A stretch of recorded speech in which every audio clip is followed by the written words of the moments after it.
just want to see if I can find one of the videos that Becca made. I'm so pleased that Becca's on a brighter path, Alex. So, That you and Vicky are...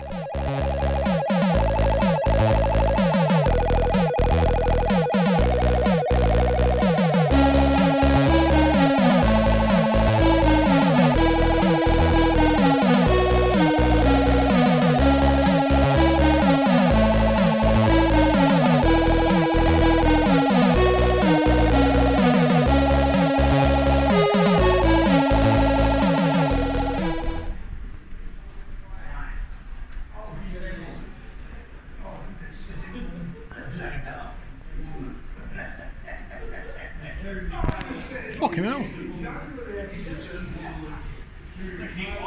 Straight to 55 quid. First pick on Space Trail, and it went straight to 55 quid. 20 in, one feature, first press. That's 40 quid up on top of the 21 quid I won on the ferry. I might just finish my beer and go for a walk, you know. Sometimes you've got to know when you've been lucky.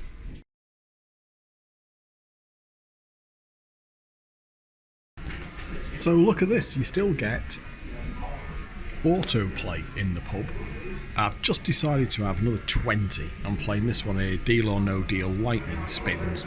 The thing about this is it doesn't change the RTP if you go down to the lower stakes, so even if you play it on 25p a go, some of the others are knocking themselves down to like 82 or 84%. This one is a fixed 88%, which is still shit for a random game, but it's a fixed 88% whatever stake you play at. So I just thought, while I finish my beer, I'll just have a 20 quid, 25p spins. It seems fairly tame, to be honest. I haven't had a feature yet, so the only goal here is I'm just passing time, really, until my brother and sister-in-law come back into town to pick me up. They're taking the second visiting slot with my dad for the day. Obviously, I've already been over there this afternoon, and I'm going to go up to their house for an evening meal, so just spending, like I said, I've basically got 3 hours to kill. Didn't really want to sit around in the hotel, so I thought I'll just go up for a walk into town, get a beer, try a few quid in the machines, and that will pass the time on, because that's the thing with my visit here. There's going to be a lot of passing time by, because we can only go up to see my dad twice a day. There are 2 slots per day of 3 hours each. Ooh, can we get a feature chance here? No, that's not going to happen, is it? No. So there we go. If this 20 quid goes, what I'm going to do is walk back to the hotel, because it won't be a million miles off my brother coming back down to pick me up. These are okay. These new blueprint cabs, they've got 5 of them. They're all exactly the same, and they all seem to have exactly the same games on them, so I'm not quite sure what the point of that is, but I assume they must make money. But anyway, there you go. If I get a feature, I'll grab it, but there's not very much going on this game, to be honest with you, but it does seem to be a reasonable way to just pass a bit of time.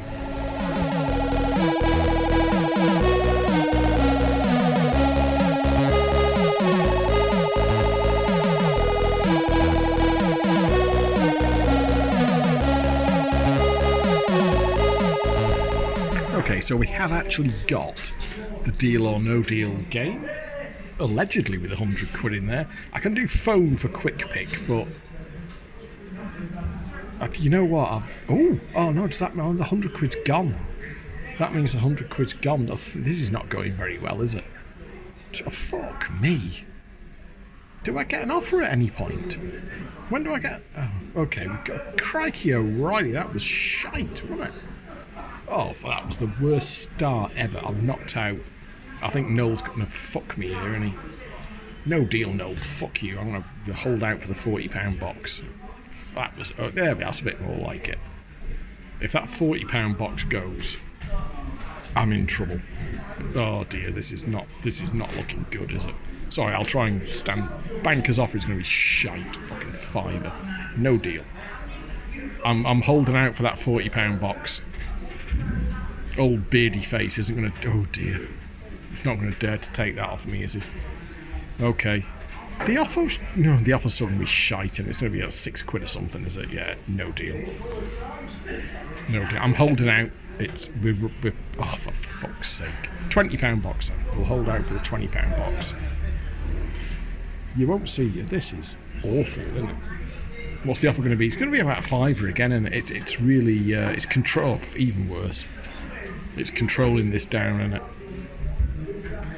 Oh, I'm sorry, I'm pressing my actual box. Sorry, I've never played this before, can you tell? Okay. £20 box, any chance? Any chance? £20 box. Come on, Noel. Bearded wonder. That's going to be shite off it. All the offers have been shit, haven't they? Right, we need to not lose. We need to not lose the £20 box here. There's half a chance, you know. Come on. No! Fucking... Gah. No deal. Show me my box. I want to open my box.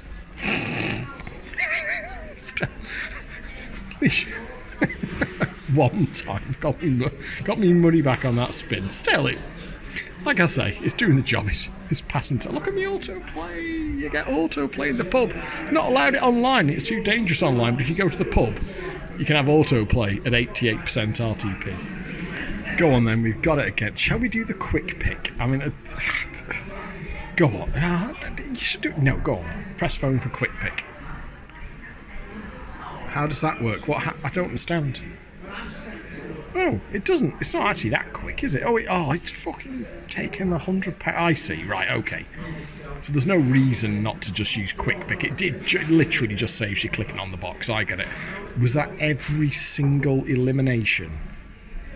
Was from the red side, wasn't it? So that's not very good. I'll tell you what though, if you're playing one of these and you just want to pass a bit of time on, which is literally all I'm trying to do at this moment in time, really, is just pass a bit of time on. I don't want to be just sat at the hotel thinking about my dad, so it's kind of just to take my mind off things at the moment. And you could do worse than this, to be honest, because you are getting exactly the same RTP as if you're playing a pound to go. A lot of these games, not only do you get like nerfed RTP if you go down to the lower stakes, you also it like takes features away. You don't get this bonus, you don't get this respin thing and all stuff like that. So I went through quite a few of the games before I found this one, and it caught my £50 box still there. Caught my attention because you just get the same RTP. If I take that, you know, if that 50 box goes, I'm fucked here, aren't I? But what if it's the 50 box? Oh, I'm gonna deal. I'm gonna wuss out. I'm gonna deal.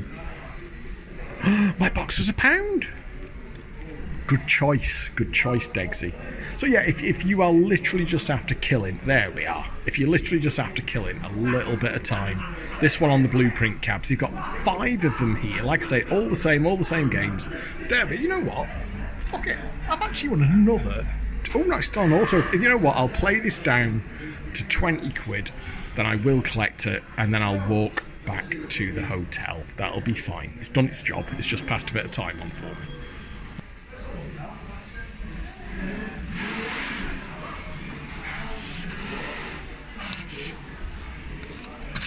Thank you. I'll take it. There is Bury Town Hall. It's a grand old building, that, isn't it? For what is essentially a reasonably sized town in the north of England. But you've got to remember that the north of England, Manchester and surrounding areas, and indeed much of the north was the north even, was the industrial powerhouse of the whole country. So they used to build structures like this. I need to get over this road without getting fucking killed, by the way. I'm not very good at the UK these days. I'm far more suited to island life. Let's have a look. I'm sure it's quite okay to just walk onto here like this. So yeah, it's a shame, of course, all completely wrecked and ruined and gone now.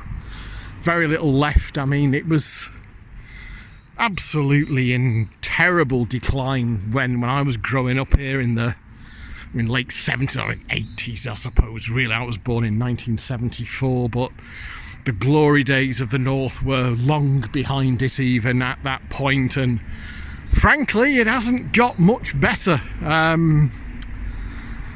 It's a shame. This is very much my old territory. This is very much the place I used to live and move around in and study and work and all the rest of it, but of course went over to the Isle of Man in 1996 and have lived there ever since, but currently over here for fairly sad reasons. I guess what's the point of this little bit? The point of this little bit is maybe just like, how the fuck can you go out and drink and fucking gamble when your dad's in critical care in hospital? And the point there is, what else the fuck am I supposed to do at this point? There is literally nothing that I can do. There are two, we'll just fucking climb over this cunt here. Hey, yeah! Oh, there we go. There are 2 visiting slots of 2 people twice per day. Because my dad has COVID, he's in an isolation unit on the critical care ward. So there are 2 visiting slots of 2 people per day. Me and my brother used up the afternoon one. My brother and my sister-in-law are using up the evening one. My sister-in-law and my dad have got very close over the years, and she wanted to go and see him. That's fine, of course, I completely understand. So I'm just kind of kicking me heels at the moment. There is literally nothing that I could do. If there was like I don't know, some kind of exercise bike in my dad's room and they said, there you go, pedal as fast as you can on that fucking thing. The more pedaling you do, the better your dad's gonna get. Yes, fine, I'd be fucking sat on that fucker now and spinning till me fucking heart popped, but I can't do that. There is nothing I can do. I knew this before I came over, that there was going to be a lot of waiting around on this visit. We have to let the hospital do its stuff. We have to let the staff do its stuff. All the fucking machines and shit that they've got my dad hooked up to. He's on 100% oxygen still, which is not good. They need to get that down. He's on antibiotics for the pneumonia. He's got drips and fentanyl and all sorts going on. So it's time. This is the thing. It's frustrating as hell, but sometimes it's just a question of time, and hopefully that he's going to start to recover from this. Like I say, I knew this was going to be a frustrating visit in that regard, not kind of action-packed and doing stuff all the time, but more a case of waiting around, really. I'm already thinking I'm going to have to extend my visit. I want to stay over here for long enough to get a decent idea if my dad's going to recover or not. At this moment in time, honestly, it could go either way. There's nothing certain at this point. I need to be careful not to get fucking wiped out. They drive quite fast over here. 30s there, I'm sure. So I want to be here for long enough to at least know which way it's going to go, and hopefully, of course, the way it's going to go is that it's looking like my dad will recover. There's a limit to how I'll get it. Yes, fine. Slow down. Goodness me. So we'll see how it goes. But yeah, that's the point. I went down to the hotel bar. I had a couple of beers in the hotel bar, but it's really quiet. It's a Sunday afternoon, or Sunday evening now in April. There was nobody around. There was no noise. I was get a little bit maudlin just sat there by myself, because you can imagine my head's all over the fucking place at the moment. So it's I suspect I'm going to stop at some moment and start to think about it all and find myself in a bit of distress, but I think I'm sort of putting it off at the moment. But I just, bollocks, so I just walk up into town, went to that pub and thought, you know, like I say, it's to pass the time, it's to fill those hours in from now until tomorrow when me and my brother can go and see me dad again. So we've got a few ideas about things that we want to do. He's not liking, the thing is, his head wants to be out of there already, and his body is a million miles off. So, and you've got the sound of all the machines. I mean, don't get me wrong, these are the machines that are keeping him alive, but these mechanical sounds, hissing and clicking, things are beeping all the time. He got really upset at one point, and his oxygen levels dropped because he was crying instead of breathing.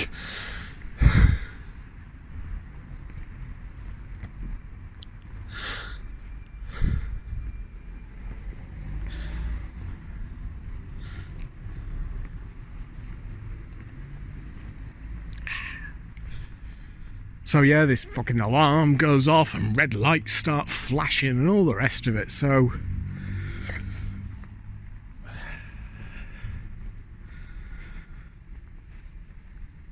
that's all we can do now. In many ways, it's just filling the time from now until tomorrow. One of the things that we want to do, because he's finding the room quite a hostile environment.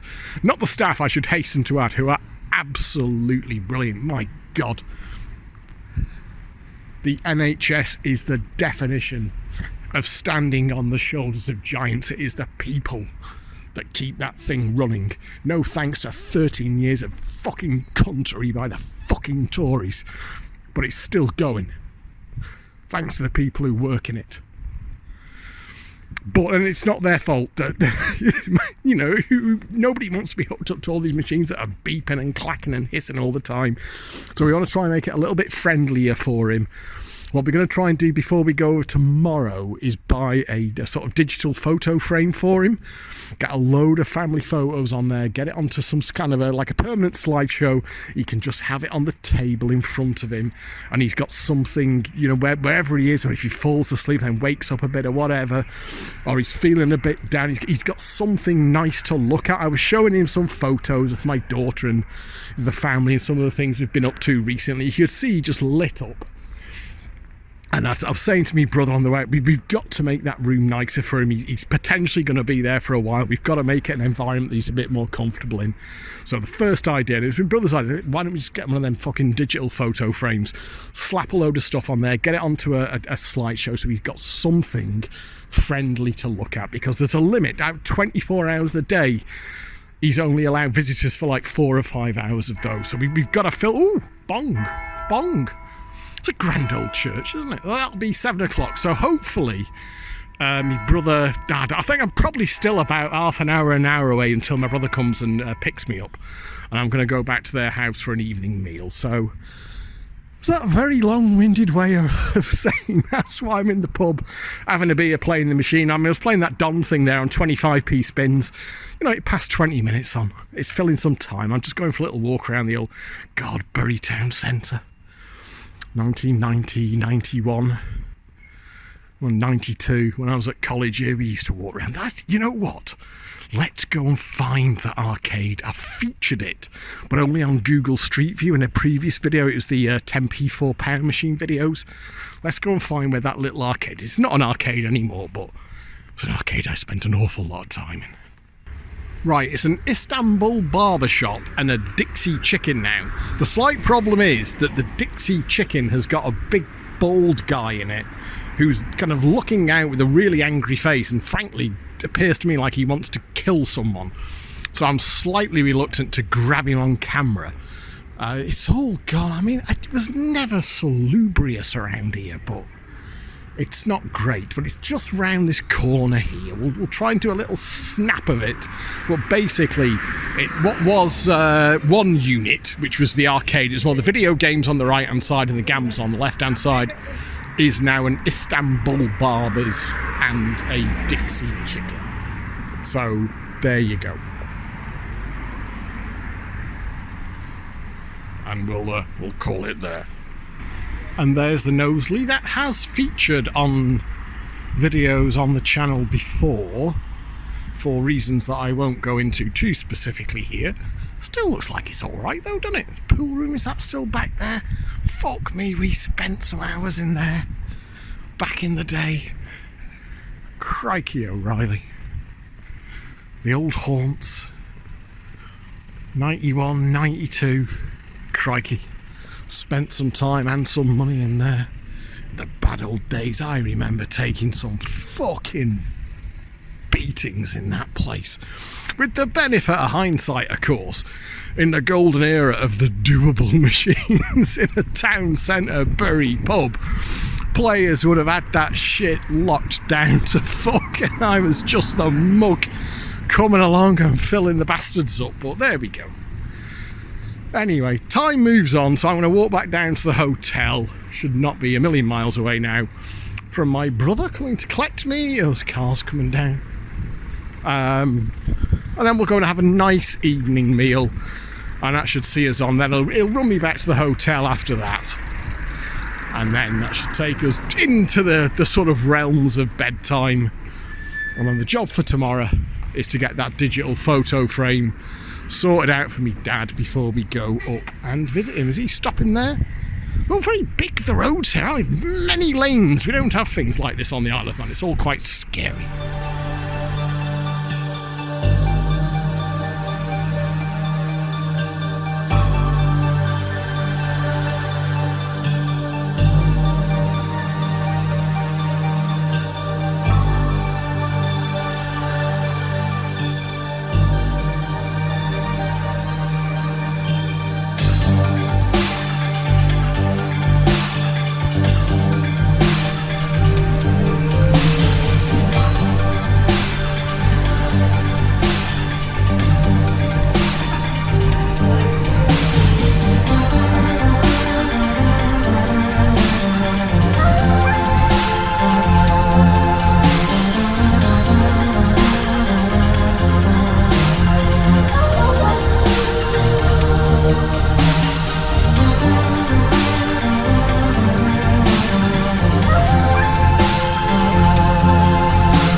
How does that even remotely work? How much did I just pay?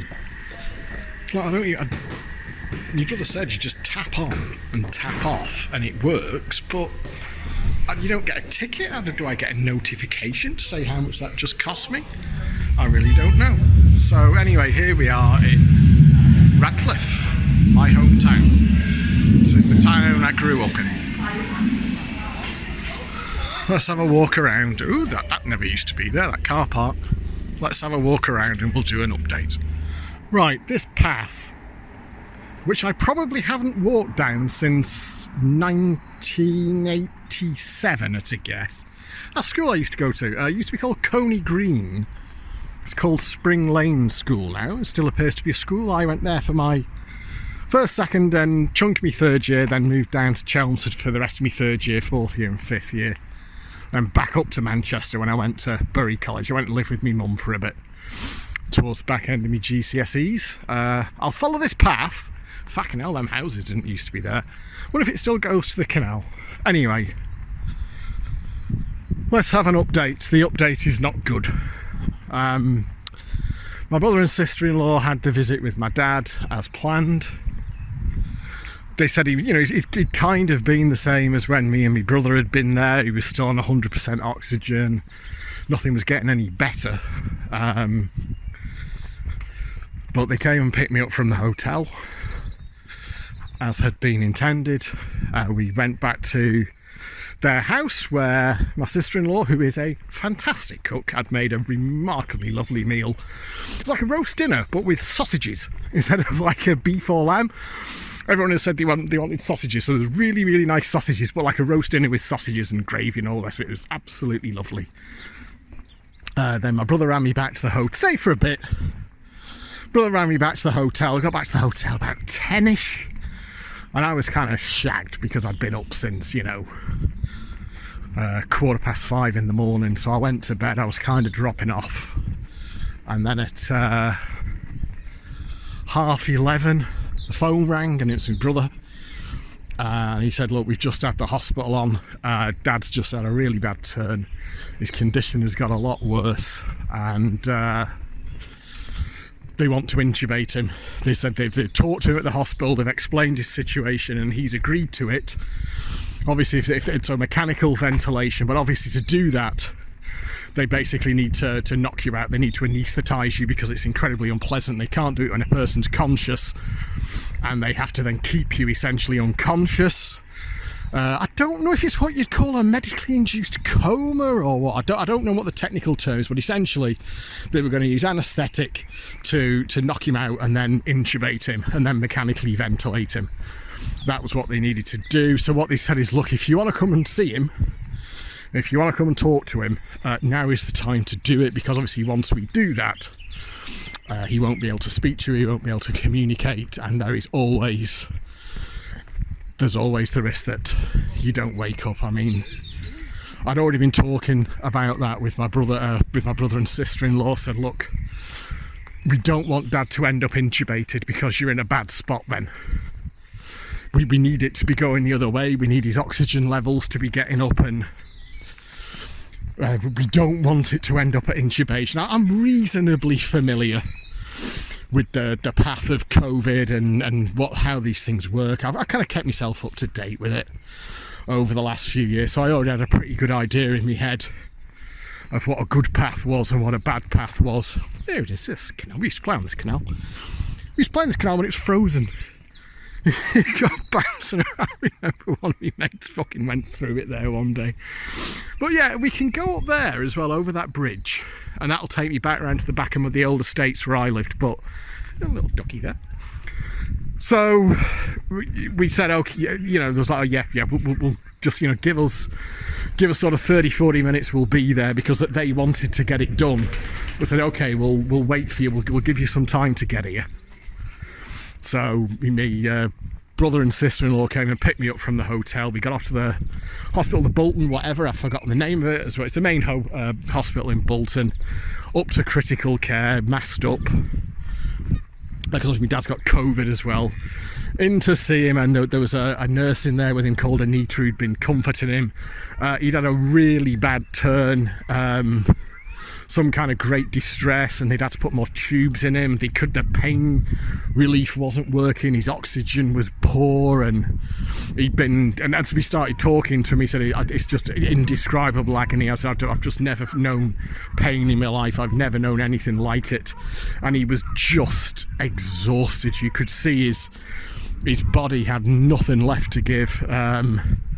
He was talking to us, he was lucid, he wants to make it, but he was all kinds of dinged up. They're talking now, he's got a secondary infection, they're now calling it. We found out this morning, this is new this morning, he's got double pneumonia, he's got COVID, he's got extensive damage to his lungs, so it's not great. So he agreed with us and with the hospital that intubation was the right thing to do. And what I said, look, this is going to give you a chance to rest and recover, Dad, because it's not happening. The situation that you're in now is not one in which you're getting better. You're not recovering. You're not, because he doesn't like being on the oxygen. He doesn't like being stuck in bed. Do you remember the Manchester funeral trip video where my gramps ripped all the tubes and everything out in the hospital to get out of there? My dad's kind of cut from the same cloth, really. So he doesn't like being stuck in bed. He doesn't like being in that state. And so the kind of pitch was, look, Dad, this is your chance here to recover. Is if they do this, if they get you intubated, they're going to knock you out. It's going to give your body a chance to rest. It's going to give your mind some respite. And he was like, yep, I understand. I agree. This is, he could see himself, this isn't working. I'm not getting better like this. So let's give it a go. But he himself was very, very mindful that it may be a one-way street. I think he does know it, that the gravity of it has hit him. He knows how ill he is, and I think he understands that, as we all did, look, this is the only show in town. If they don't do this, as severe an action as it is, if they don't do this, this is only going to go one way. This is the chance. It's not a great chance, and I mean, I already knew sort of passively from following this over the last 3 years that your chances of, once you go on a mechanical ventilator, your chances of getting off it are not amazing. But it's kind of the last chance saloon. They only do it with gravely ill people. So we stayed for a bit, about 40-45 minutes. They allowed 3 of us in as well. They said, oh, the 3 of you can go in together. It's only supposed to be 2, but we'll let the 3 of you in together.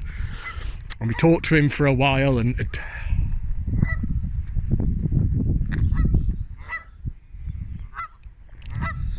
you know, and I was trying to say to him, look, Dad,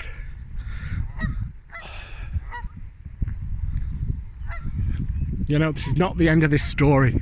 There's still chapters left to be written. We need to get you out on the other side, out of the other side on this one, and do the things that we're talking about. You know, you can visit the Isle of Man again. We need to get the stuff still to be done here. And he says, yeah, I'm going to fight it. I'm going to fight it. I mean, he does want to live. He's very annoyed with himself because he has let himself slip in recent years. He was a ferociously fit and healthy man when he was younger, did a very, very demanding physical job, but he's been a lifelong smoker, which has taken its toll. And in recent years, you know, once he retired, he's not been as active, so he's been eating a lot of crap and putting on weight. He's not in, physically, he is not in good shape. There's no two ways about it. So, but that's not the time for that. You know, no one's saying anything about that. You know, it's not the time for recriminations. It's the time to focus on the possibility that there's still a path through this. So as we left at, oh God, you're way past midnight, pushing up towards 1 o'clock at this point. As we left, we kind of handed him over. We said a final, you know, this is going to be all right. You're going to get through it. And we all told each other that we loved each other. But then we left him, which is all we could do. We left him in the hands of the staff. They knew what they wanted to do. They had the staff on hand. They had the anaesthetist on hand. They were all ready to go. They knew what the plan was. They've done this at this point of the game. They've done this many times before. So they knew what the plan of action was. It was to get my dad intubated, kind of knock him out, get him anaesthetised, and then just try and get everything stabilised. Try and get him stable and give his body a chance to recover and let the ventilator take over. But none of us are under any illusions about where we are now. You know, if this was a fucking fruit machine, it's going higher on a 6. You might get away with it, but there's a good chance you won't. So that's where we are. We got back to the hotel. Brother dropped me off. Brother and sister-in-law dropped me off. I was fucking shattered at this point. I mean, it's fucking gone 1 o'clock in the morning. I've been up since 5:15 the previous morning. So I did manage to drop off to sleep just out of sheer exhaustion, really. But didn't sleep for very long. I woke up at 6 o'clock this morning, so couldn't. Thought, I'm not going to get back to sleep. So I got up, started moving around, had a shower. Had a walk up into Bury, bought myself a coffee, had a walk around. I've been in touch with my brother. We're going to go and see my dad again at the 1 o'clock visiting slot, obviously. We won't be able to talk to him, but we are going to talk to him, but he won't be able to talk with us because he's going to be unconscious. But we're going to talk to him and hope that he can hear us. This morning, I've asked my brother what he's doing this morning. My brother's a very keen golfer. He's a very good golfer. He said he's just going to go and he's going to go to the driving range and hit some balls about. I said, I don't know what else to do. I said, yeah, I know what you mean. I said, I'm just going to jump on the Metrolink. I was going to ride into Manchester, and I'm going the wrong. I'm supposed to be going to. I'm going to walk all the way back to this. Is the fucking. This canal here, it goes from Bury to Radcliffe. Back in the day, of course. Fucking hell, I've gone completely the wrong way here. I should have said, fuck me, Degsy, you fucking plant pot. Right, I'm going to have to go back. Obviously, this was used for industry. This would be a working canal back in the day. It's not many boats go down that these days. So, you can understand, yeah. So, right, I'll fall back down. Right, so, yeah, so it just, like a little bit like I said, with the machine in the pub last night. Well, I'm just filling time. I'm just passing the hours until we can go and see me dad again. You know, my brother's doing the same with just going to hit some golf balls. You know, it's the same thing. Well, how the fuck are you going playing golf? Well, your dad's clearly in bed. Yeah, we've got to pass the time between now and 1 o'clock. So for him, it's going to go and hit some golf balls. For me, it's fuck it. I'll just play the machine in the pub and have a pint. So I thought this morning what I'd do, I didn't want to go into Wetherspoons at 9 in the morning or whatever fucking time they open. So I thought I'll jump on the Metrolink. I was going to ride it into Manchester. and have a walk around Manchester city centre. But the first stop as you get off the metro from Bury is Radcliffe, and all of a sudden I just thought, no, I'm going to get off in Radcliffe, just to have a walk around Radcliffe. What we're going to do is later on today, after we visited my dad at 1, me and my brother are going to go down to our old house where my dad lived up until recently, and where we grew up. We are going to have a look around there. My brother says it's not in the best of shape. It's gone into a little bit of decline over the years, a bit like my dad, in honesty. So that's the plan for today.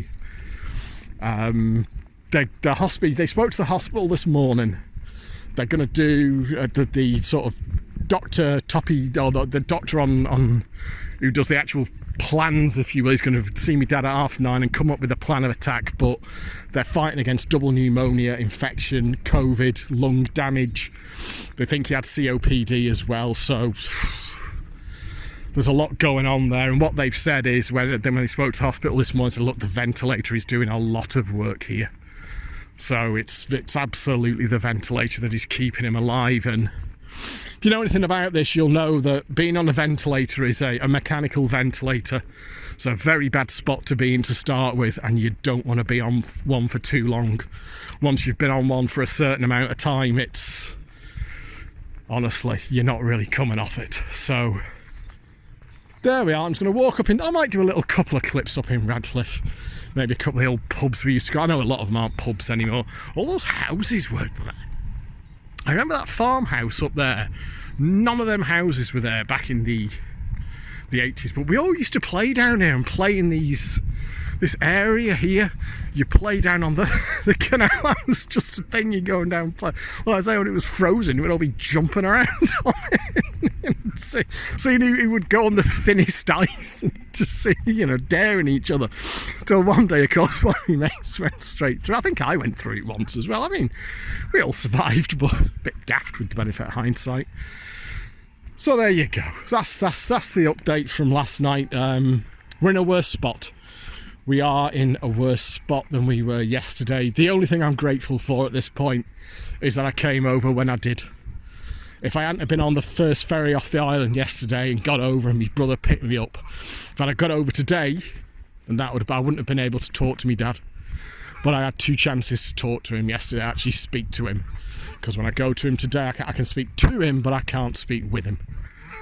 So at least we've got that. Anyway, I'm slightly rambling at this point. I'm not running on very much sleep myself either, I've got to be honest with you, so might be slightly even more incoherent than usual. But there you go. 2.8 miles straight along the canal to Bury. I think we can manage that. So I'll do it that way. I will just walk back down the canal to Bury. Ooh, what they're up to there. A little bit of aggro. What are they anyhow? God, I don't know what they are. Are they geese? I know a duck, but I'm going to say they're geese. I don't really know. Anyway, we're going to do that. We're going to walk down the canal to Bury. 2.8 miles. That will be fine. I do need a piss, though. I walked up into Bury this morning. So I was awake very early, so I walked up into Bury and got myself a large latte with an extra shot from some, it wasn't Costa or Starbucks, it was Bob and Bert's, Fred and Bob's or something. It seemed quite, there were lovely people in there as well.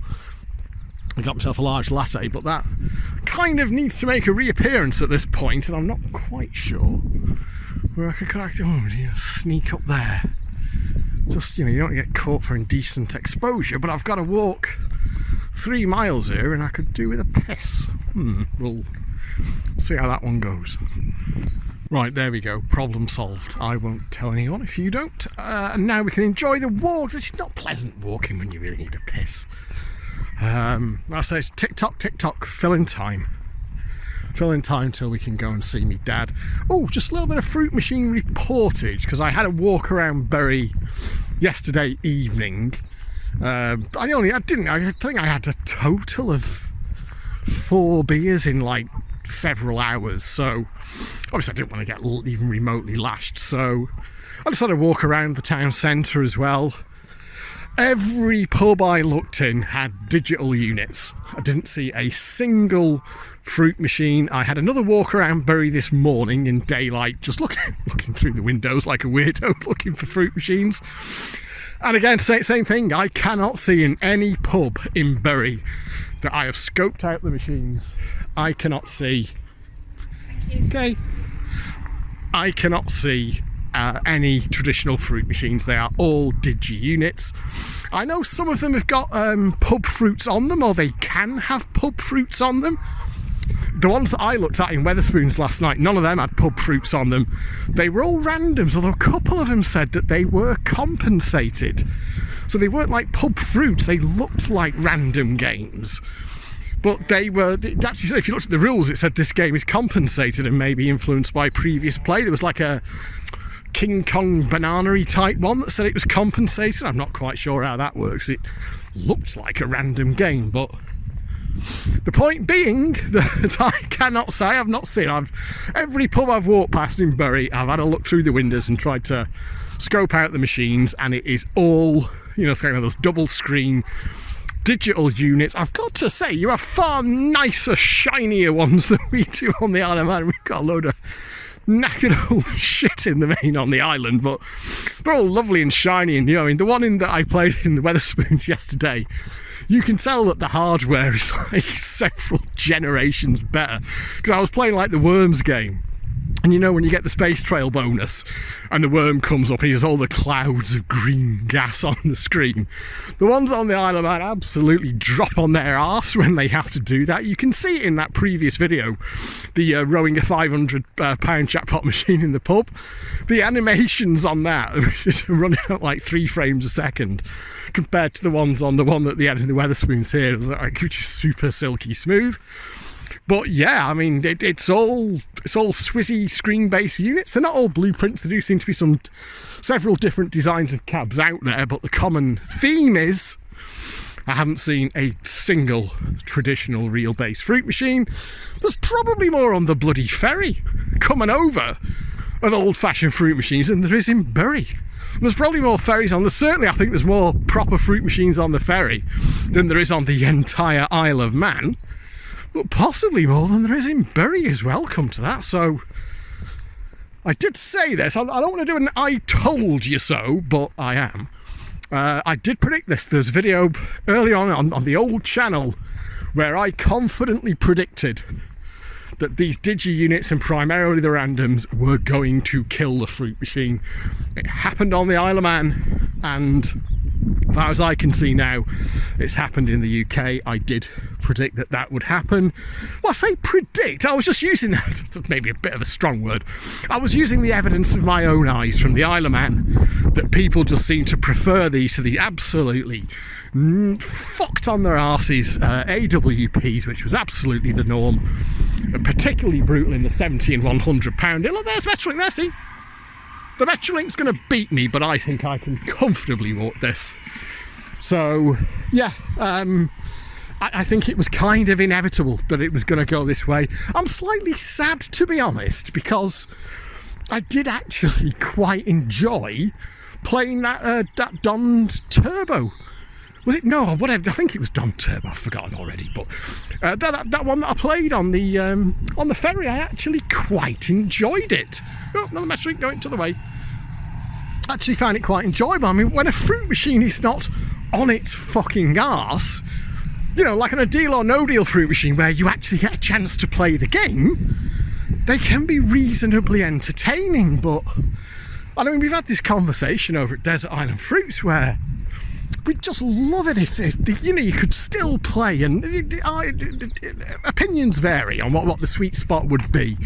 You know, some people say £25 or £15, or some people say, just have a tenner, have a £10 jackpot and it can repeat 2 or 3 times just like in the olden days. So opinions vary on where the sweet spot would be, but having something a little bit more like the classic fruit machine of old, compensated fruit machine of old, where you could have some features and some fun, maybe actually put some skill features on there, maybe do a little bit of a better percentage on them, you know, maybe get them up to where the manufacturers always said they should be. which is, you know, sort of 84, 86, which is where on any of those old flyers where there is a manufacturer recommendation for what RTP to run their games on. It's always mid to high 80s is what they recommended. It was the greedy operators that always fucking punted them out at 74 and 76, which is of course stealing the player of what the manufacturer thinks should be 10% of RTP. So let's just walk through here. Oh, all right, cheers. Thank you. Do you seem to? It's very packed. People would like to walk the dogs and have a cycle down here. It's quite peaceful. You wouldn't know really that just over there is like a really busy main road and the Metrolink tracks and all the rest of it, and yet you can have this nice tranquil walk just here. So yeah, I would love it, you know, if you could play an old-fashioned style fruit machine on a sensor, on a modest jackpot in the pub. That would suit me. But we've had this conversation before. They did it to themselves. That push for higher stakes and higher jackpots. This is where we've ended up. They've wiped themselves out. Essentially, they've created their own extinction event. So a little bit of a shame, but it does. I mean, they're still playable. That Donned one that I found last night that you can just play. You get your 88% on 25p a go. It seemed very gentle as well in terms of sort of volatility. Quite a lot of small wins dropping in all the time and so on. So if you're wanting to pass a little, I think I said this yesterday, didn't I? Not like me to repeat myself, but I think if you have a bit of gentle entertainment, you could probably do worse than something like that. What you can do as well, because they've got so many fucking games on them, you can actually pass a bit of time on just going through them all and looking at the help files. And because obviously I was looking for one. What I was actually looking for, I want to find one here that I can play on a lower stake, but I'm not absolutely fucking myself on the RTP. And I found that Donned one, where you get that 88 on whatever stake, and you can just tap away on it, and it doesn't shit you on the features as well. That's something else that they love to do, these things. You've got to play on max stake to get this feature or this respin bonus or whatever. It doesn't do that either. You just seem to get exactly the same game on any stake, so that's fine. So there we go. Carry the walk down the canal. Part of the reason I'm blithered is just taking my mind off things. Like I say, my brother's up at the driving range just whacking golf balls around. I'm just going out for a walk and I'm yammering away on here. It's taking my mind off things. It's something for my brain to do that isn't thinking about my dad lying in hospital. Fucking ventilator. God. Oh dear. I hope he fucking makes it. I hope he fucking makes it.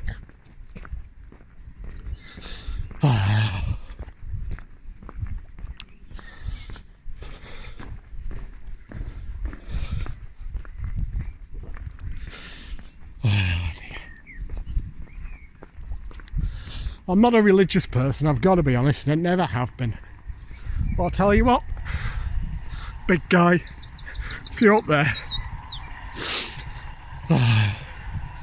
just give us one last shot, one last chance, please. Right, went slightly wrong in that I wasn't expecting the end of the canal to bring me out quite where it did, so I've left myself with a little bit of a hike back into Bury, but that's not a problem, we can do that. It's been a decent stroll out. I've already smashed through my 10,000 steps for the day, and it's like 20 past 11, and that was probably a few thousand to go, so it's all good. We'll walk back up into Bury. I might just go and get myself a Mackey's or something, bit of lunch, then my brother's going to be collecting me about 12:45.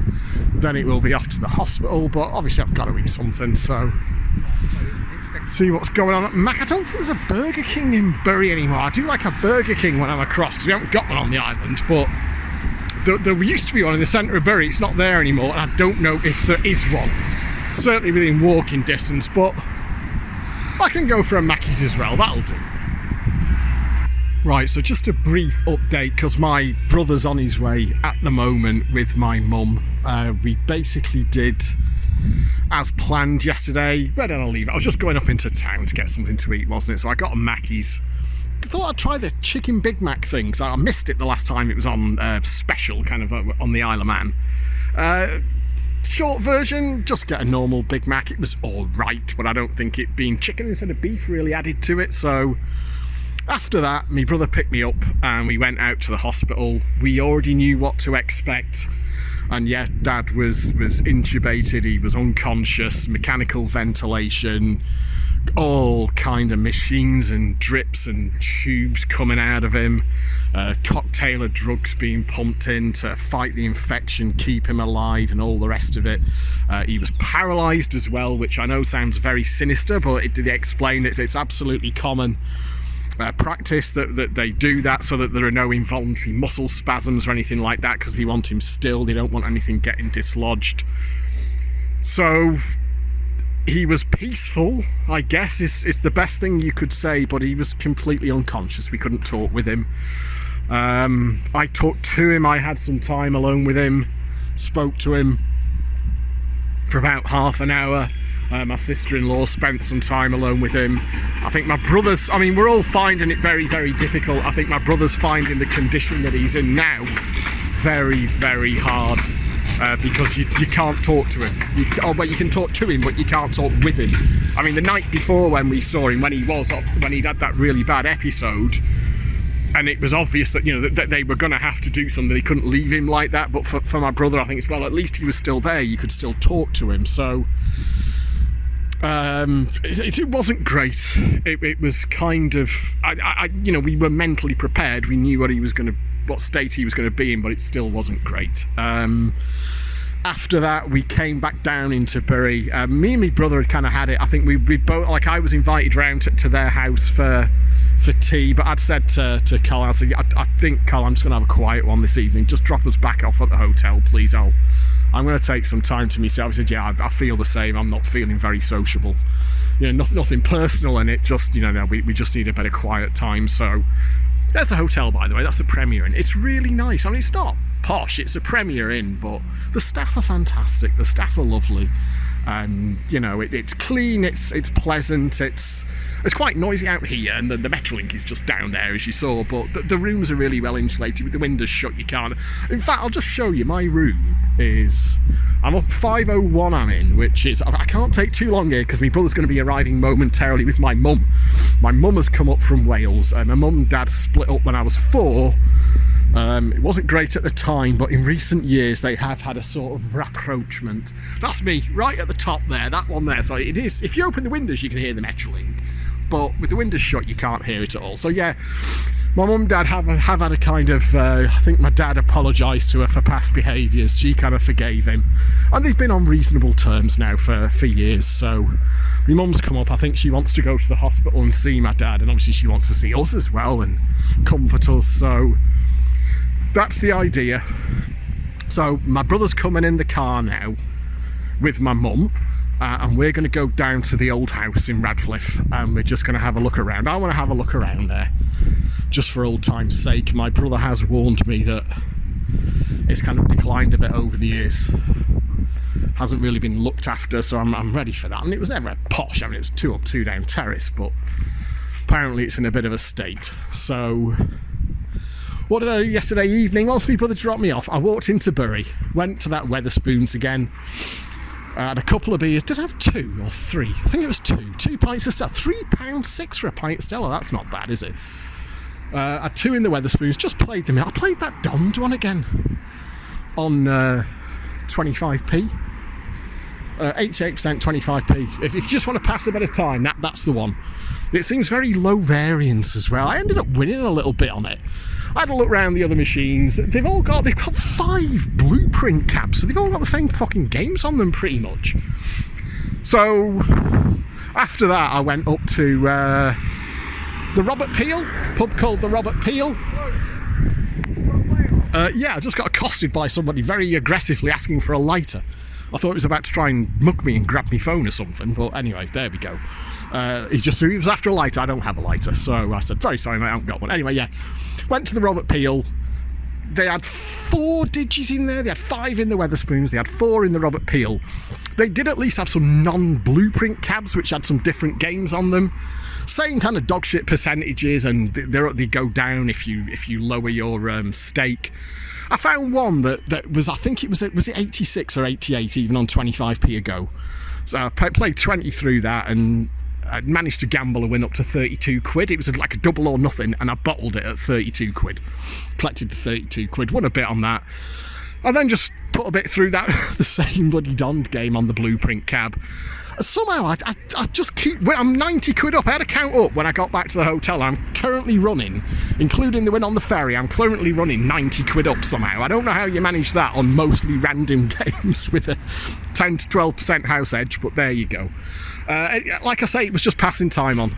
They had Wi-Fi in the Robert Peel as well. I asked the lass on the bar, I've got a pint of San Miguel. Just said, oh, do you have Wi-Fi? And they said, yeah, it's the Robert Peel guest. And she says, you need a password. It's Robert Peel 22, all lowercase. I know it's a bit shit. And I'm like, wow, that's some proper security you've got going on there. Don't mad, does it? I mean, it's not like a super government network or anything, but it was just the sheepish way she said it when she told me the password that I found quite amusing. So again, same thing, it just passed time on. It passed the evening on, went back to the hotel, and I had another couple of beers, sat down with a book. I was catching up on WhatsApp and messaging family and friends and whatnot. And then had a meal, what was it, chicken katsu curry with a side order of chips. It's like pub food, really. I'm sure it's all pre-prepared and they're just kind of reheating it to an extent, but it was fine. For what it was fine. I ate that about 9 o'clock. After that, spent a little bit more time in the bar and then just went up to bed, back to the room and to bed. Did manage to sleep, so I feel moderately refreshed today. Still woke up fairly early, walked up into town, got a Costa. Now I'm just waiting for my brother and my mum, and we'll go and look at the old house. Then we're going to go to the hospital, I guess, for the 1 o'clock visit hours slot. We've had no update from the hotel overnight, which is good because that means nothing bad has happened. There was a risk at one point. They were concerned about his kidney function, and they were talking about having to get him on dialysis, which would be another fucking another bit of his body not working. But they said when they tested his bloods, it's okay, we're going to look at this dialysis thing again. But they tested his bloods again, and the potassium level had gone down. So his body had actually cleared that by itself. So that's something at least. But obviously, we don't want him to be on mechanical ventilation for too long. We really need that infection to start dying down and for some function to return to his lungs, because the longer you are on mechanical ventilation, the worse the prognosis is. It's not impossible, but it's not great. That's not where you want to be. So there we are. Where are we now? We're Tuesday morning. Let me just have a look. Where are we? Tuesday the 18th, just after 10 o'clock. I'm just waiting here for the car to arrive. Then we'll go down into Radcliffe, where the old house is. I haven't been there for many years now. I'm trying to think, it wasn't in the best of shape the last time I was there. I'm told it really hasn't got any better. So that's what we'll do now. Then probably over to the hospital, play it by ear. I've extended my stay. I was originally due to go back on Wednesday. I've booked another 2 nights at the hotel. Oh, where's me brother? There we are. There he is. I'll jump in. My mum's... Oh, hang on a minute. I'm just going to walk under a bike. That would be bad, wouldn't it? So there we are. Here's me brother. Let's get going. There we are. Hang on a minute. What's this? I know. Boxes. Well, what am I supposed to do? We're going to sort them out now. I want a hug. Why didn't you? Because someone's picking them up off me today. Well, where am I going to sit? Calm down. Jeez.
So here we are. I've already been through and taken a load of pictures. I don't know how much of this I'm going to put in. I had no idea it was this bad. I mean, it was. He has a new doors put on. I think that was out of absolute necessity, and it's the kind of thing you see on. When was the last time that cooker was used? I just had no idea. The last time I was here, which admittedly was a few years ago, I think the last time I was over, I didn't come to this house. It just, not for any particular reason, it just didn't happen. It didn't fit in with the timetable. It's the light is on. Most of the lights don't work. We've got a little desk lamp there. I haven't been here for many years. It was on the right side of habitable the last time I was here. It wasn't great, but it was... Oh, God almighty. The absolute state of it. Family pictures have got pride of place, though. These are the stairs that he went down. They are murderously steep. And here, at the bottom, that's where... God, that blood is still viscous. So if you can believe, you can see where he's pulled himself up. So what will have happened here? They have been there. They have been there since the 1980s. They were there. I'm literally, before I moved out, they've been there since 83, 84. So he's gone downstairs. Bang. Knocked himself out. He's got punctured ribs. Punctured ribs. He's got cracked ribs. He's got a punctured lung. Makes the decision to crawl back up the stairs. Doesn't ring 999. Doesn't ring a relative. His brother lives 3 minutes drive up the road. 3 or 4 minutes up the road. He's gone down here. He's crawled back up the stairs into bed, and he's lay there for a day and a half. The only reason he didn't die in there was he rang up my sister-in-law to get out of like a family meal. Oh, I'm a bit under the weather, I can't make it. Sister-in-law immediately clocked on there was something far more serious going on. Came down, found him in bed, got him off to the hospital. Against his protests, he was protesting vigorously. I am not going to the bloody hospital. He abandoned this room some time ago, apparently. That used to be his bed there. So you can see, there's only 2 bedrooms, it's a small house. Historically, there was a time they were me and my brother's bunk beds. And that was my dad's bed. But those bunk beds originally were in here. So this was me and my brother slept in this room in the bunk bed, and that was my dad's bedroom through there. When I got a little bit older, this became my room, and my brother slept in this room with my dad, simply because there are no other rooms. There are only 2 bedrooms in this house. And then once I moved over to the Isle of Man, I think it was before that, because I was away at uni. No, I did keep this room for a bit. I must have stayed in here. But once I'd moved over to the Isle of Man, this became my brother's bedroom. And they redecorated it all. It was fully redecorated at one point. The walls used to be covered in my stuff. I did a mural on that wall there, and I had all my song lyrics and teenage angst stuff all over the walls here. That's all gone now. This was my brother's room. Fucking hell, look at the dust. And that's where my brother had his computer set up, and he played with the old ISDN box. No. There you are, look. He had, back when it was very, very posh, they had ISDN put in. Because he needed low pings to play Quake. He got quite successful on the competitive Quake scene, but you needed That was the time when ISDN was available. So if you're on a dial-up modem, you're a big disadvantage. So they had ISDN put in when it was very expensive and very posh. But yeah, this used to be my room. My bed was there. Me and Mrs. Dexy when we started going out together. This was kind of our room. Mrs. Dexy lived here for a few months. Quite a while, actually. Was it about a year even? While she was doing a course at Bury College. But yeah, basically me and Mrs. Dexy lived in here. This was our room for a bit. Bathroom in here. It's not great. No shower. There was never a shower. If you wanted a shower, you had to put one of them old things with the, you know, that you put on the taps. That was how you had a shower. It was always considered, because it's an old electric immersion heater, they use a lot of lecky them things, so it was always, you know, always a bit leery about putting the hot water on. By God, that's our old skill extric up there. Oh, fucking hell, there's fucking, what's that? Jesus, I don't even know what that is. All my old dad's war games. He was a keen war gamer. Fuck me. Jesus Christ. I bet this is from the 1980s. Christ, I remember this. When's this from? Has it got a date?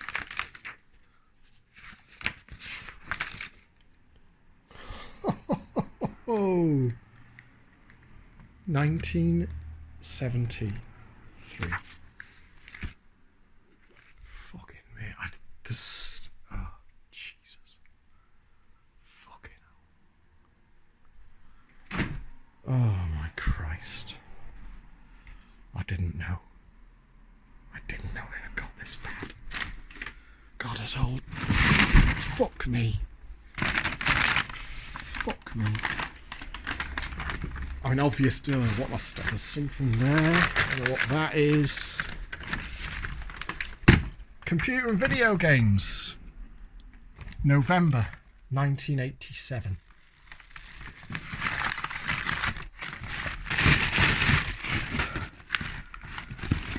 Oh my God, that's one of my old binders. What's that? What? Jesus, that's my old history binder. That's me, that's my writing. Oh. There's me, fucking hell. Ho ho ho. 14th of November. No, September. 14th of September. 1991. What's this? It's an essay. Back when you had to write essays, you see. Very lively and lots of ideas. Good. Couple of technical points. What did I get? 16 out of 25? That seems a bit mean. The thing is, by 1991, I was very much... What is a government?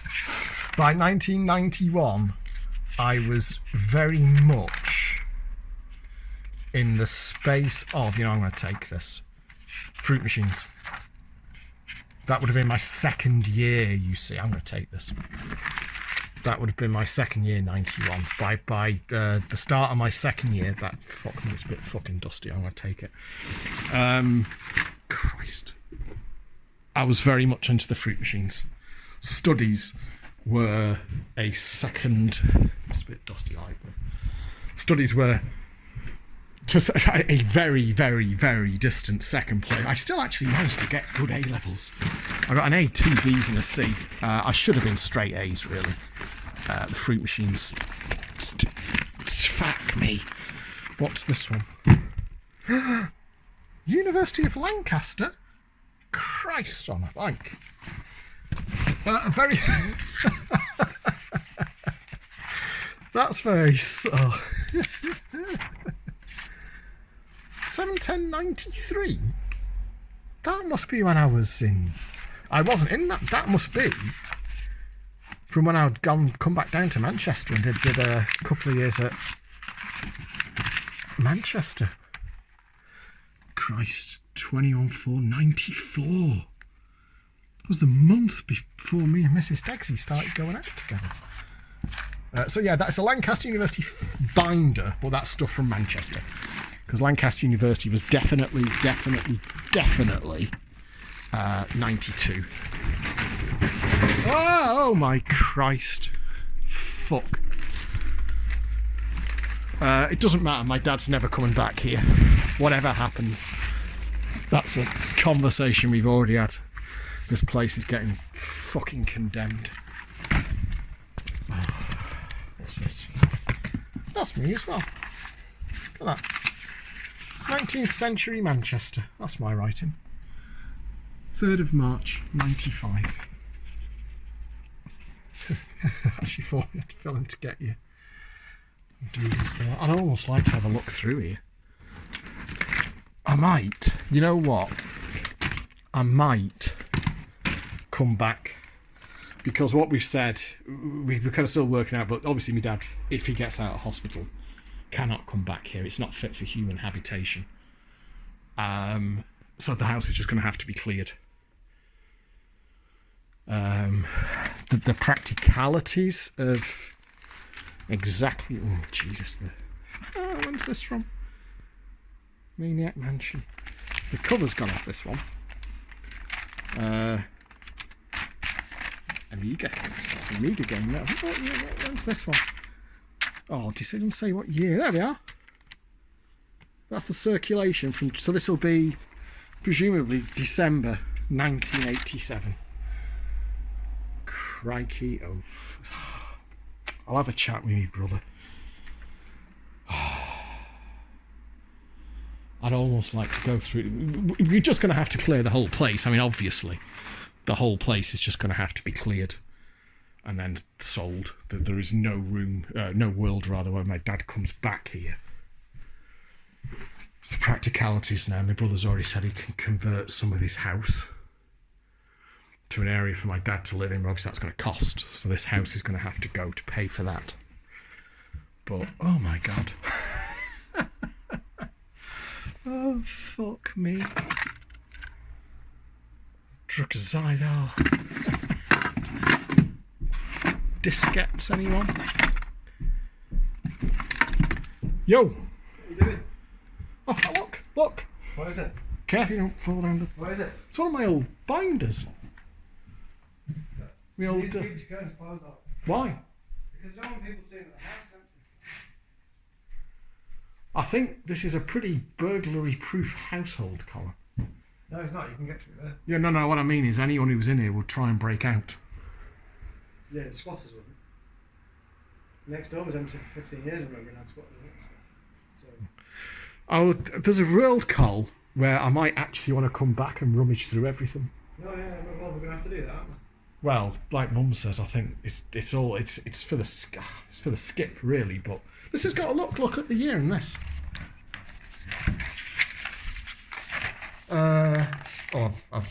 This is all 1990, 1991. There you are. 23rd of October, 1990. Yeah, there's some gold in there. Mum wants to take us for something to eat. Are you hungry? Not really. I'm going to take this now. Jesus. I'm going to take this now. Before the house is cleared, I'd like to go through it. Yeah, it's fine. There's going to be stuff in here. There's magazines, Carl, from 1987 in there. There's some of my old Commodore tapes and stuff. There's going to be stuff in here. Mum needs to go to the toilet. I need to go to the toilet. And we can't go here, so I need to... Oh, Jesus. God almighty, these If stairs. you come back again. But we need to skip outside, Col, I know. so we can just start chucking stuff and sifting through. These stairs are legal. Do we have running water at least? Probably. Right, I'll stop this now. I found one of my old college binders from 1990 with like all my handwriting and stuff from 1993 when I was at Manchester Metropolitan. Oh gosh. So I brought one of them with me, but obviously the house needs to be cleared. But that's where Wesley Methodist used to be, isn't it, where I went to school. I want to go through it when it's being cleared. I want to be there so I can go through it. Oh, so you're going to come across? There's going to be stuff there. I went in the cubbyhole. There's some absolute gold in there. I went through the cubbyhole. Like, there's some packs of photos as well in there and that kind of stuff. Oh. So there is going to be. We're going to have to formulate a plan, aren't we? We're going to need a plan here. So. Well, you'll need face masks and overalls and rubber gloves. Yes, I concur. Is the new to inn not still do up? That would be folly because. See, we're going past the new inn. That's where. It's such a pain that we can't start the selling process now. So I know. regardless of what happens to my dad, things are in place. If you had power of attorney, you could do it, right? If he recovers, you need to get power of attorney. You can make the decisions for him then. And he needs to have a will. Well, I don't know. I'm not sure that's something we're going to have a chance for. Well, we don't know what's going to happen with your dad, do we? How quick can they speak once they get off? Huh? I have no idea. How what? Quickly can they speak when they get off the ventilator? I don't It should be straight away. Once, if and when they get the mechanical ventilation out, that's when they can make Dad conscious again. You've got to be unconscious when you're on a ventilator because you've got it straight down. Because immediately you get like a panic gag reflex. Yeah. Because you've got it all straight down your throat. That's what you can't have one without the other. You've got to be unconscious to be on ventilation. So that's why the two things come at the same time. If you get Dad off ventilation, that means he's recovered a bit. It also means they can let him be conscious again and get him back on the oxygen. Do you want to look at Garden Road? I'd love to. Would you mind doing that, Alex? I don't mind. Obviously we can't go in though, can we? Pardon? So here we are. It's the evening of the Tuesday. That's the 18th of April 2023. I didn't film anything at the pub last night. I did go out and played that fucking Don game and the other, just the low variance 25p shit. It was just dead spins for dead time kind of thing. I didn't actually lose anything. I think I won a bit more cash on account up this morning, and somehow I was like 90 quid up, I think, since the start of the journey, including the ferry. But I was very, very despondent. I was in a very dark place last night. Having seen my dad intubated and unconscious, mechanical ventilation, all those drugs, I just thought he was going to die. But today, we're in a slightly better spot. They've managed to reduce his oxygen. They were able to take the anti-paralytic away for a while, but then they had to move him and he was becoming disturbed, so they had to reintroduce it. There was a period of time a new machine had appeared in the room today, which was a dialysis machine. They were worried about his potassium levels, and if they'd have gone any higher, they'd have had to start him on dialysis.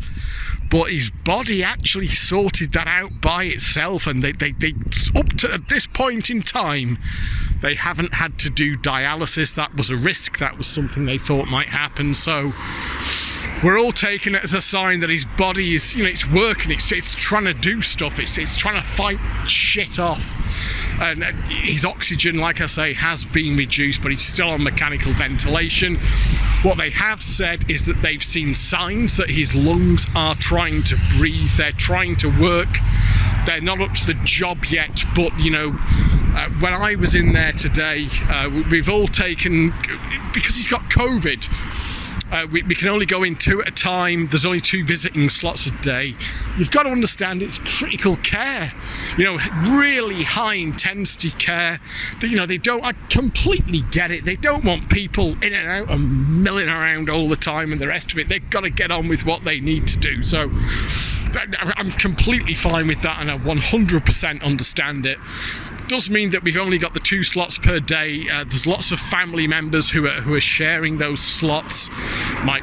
You saw today, my mum has come up. My mum actually came in with me today, and it was really sweet. And we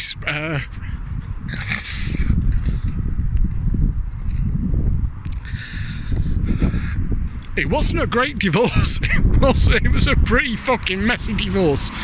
I was 4 and my brother was 2. But over the last few years, because there was some hostility there, it created bridges across the different branches of the family. But the last few years, those conciliations have been made. So my mum actually came in with me, and we talked to my dad together. I'll tell you what, who the fucking star of the show is my sister-in-law Emma. She has been spending hours in there with my dad, talking to him, reading to him, letting him know what's going on, just filling the room with positive noise and positive energy. They have grown very close over the years. Same for my sister-in-law's mum as well. And this is even in the middle, right, of this horribleness. It's one of them where we're finding some beauty, because all the family is coming together. We've got a big fucking family WhatsApp group now from both sides of the family, from loads of different people. We're all in there talking together so we can all get updates. One of them things where, like social media and technology can actually do something good. Back in the olden days, it would have been fucking phone calls and who's going to ring who up and all the rest of it. But now we can do it on WhatsApp, and we can keep each other up to date and chat and get updates in real time. So there is that at least. I've seen family members that I haven't seen for years. One of my uncles I haven't seen not since my grandpa's funeral. That kind of thing. You can see that people are taking this hard. It's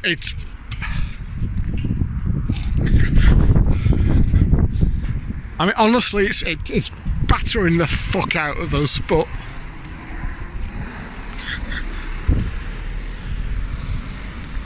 I was just about to say we're keeping it together, as I completely failed to keep it together. Well done there, Dexy. That's how to make a point in it. But the people are coping with it in different ways. My brother, for example, like I said, he's just had to go up to the golfing range and smack some fucking golf balls around. I was offered a room to stay with one of my uncles, and I'm not being rude, I just need this space at the hotel. It's just a safe space. Not that my uncle's, you know what I mean, it's just a quiet, I don't know where my head's going to be at any given moment. I didn't eat till 9:30 last night, that kind of thing. So it's all, in that regard, it's going almost well, in that you've got this whole family effort coming together, and we're all wanting the best for my dad. So we did have those positive signs. His oxygen's down. They removed the anti-paralytic for a bit, but then had to put it back on. They're going to try again tomorrow to try and get these things reduced, to see if they can get his lungs to take over.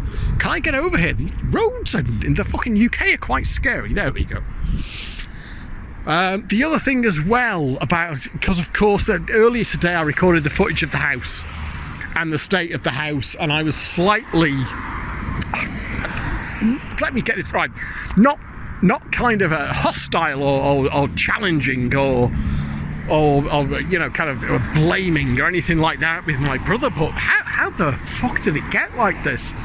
And what my sister-in-law Emma was saying to me, like, he just stopped us coming into the house. He wouldn't let us in. Like, he would always meet us at the door, or he'd meet us somewhere, because she's been beating herself up saying this is fucking, like, is this elder abuse or elder neglect? And we're saying no, he really, and she said she's moved on from that. She understands it isn't. You just, if right, the old phrase, stubborn as a mule, which was, okay, let's find something really, really stubborn and create like a saying based on it, right? Take that mule and its stubbornness and multiply it by about 78 trillion, and you've got my dad. It's just, you cannot tell him a fucking thing. So that's how it's happened. He's basically just, people just stopped going round to his house. One way or another, nobody was going in there, and the state of it, of what was going in there, became a sort of unknown quantity. I was talking to both my brother and my sister-in-law. They have been, because they knew it was bad in there. They say, look, you don't need to live there. Come on, we can make room for you where we live. You know, you don't have to be in there. We you know, we've got space. We can do something here. And he was like, no, it's fine. I'm no problem where I am. So that's what was going on there. He just refused. He just refused to take help. He refused to believe there was a problem, to the point where he basically just didn't have people coming round to his house. So that's how it ended up like it did.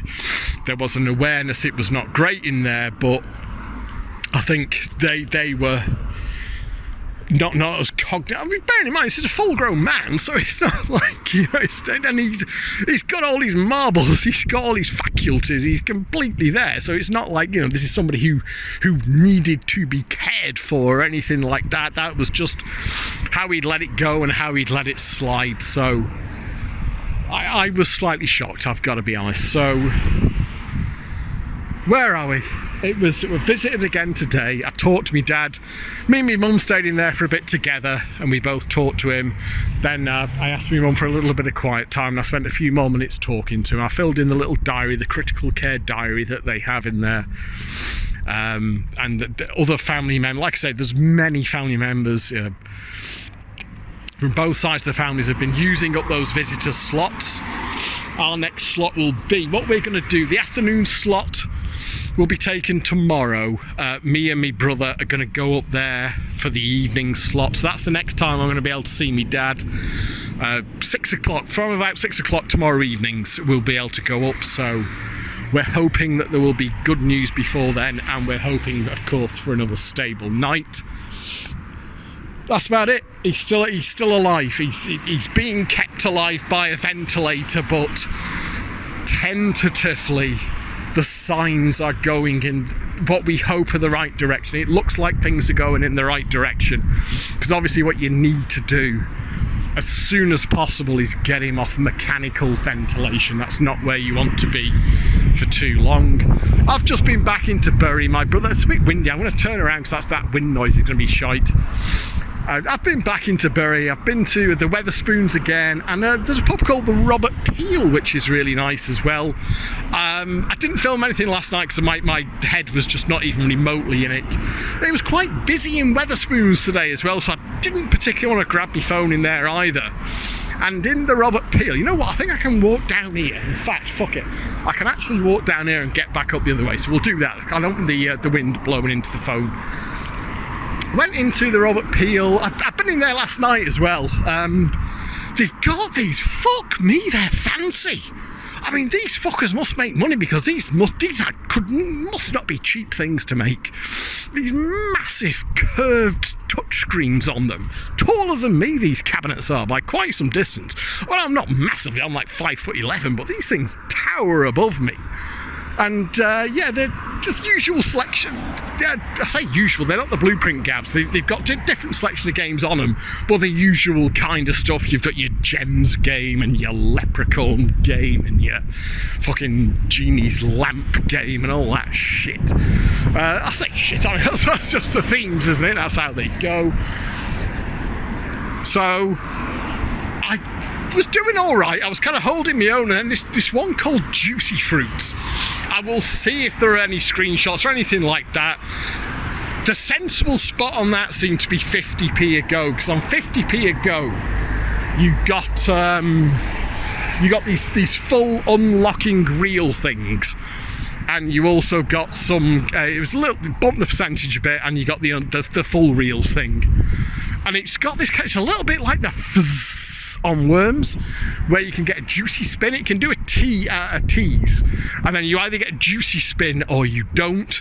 It gave me a juicy spin, and then like a full screen of, like, I think the top pane symbols, which was 40 quid, but then it goes into like a bonus respin thing, and that brought in a screen, in fact, must have been the top painting was after that because they paid 50 quid. I was like 90 quid in the bank. And I already had 27 quid in there, so I was like, that's 117 quid, so I fucking collected that. Somehow, I'm running, I've got it in my head, I'll count up when I get back to the hotel. I think I'm probably about 110, 120 quid up at this point, something like that.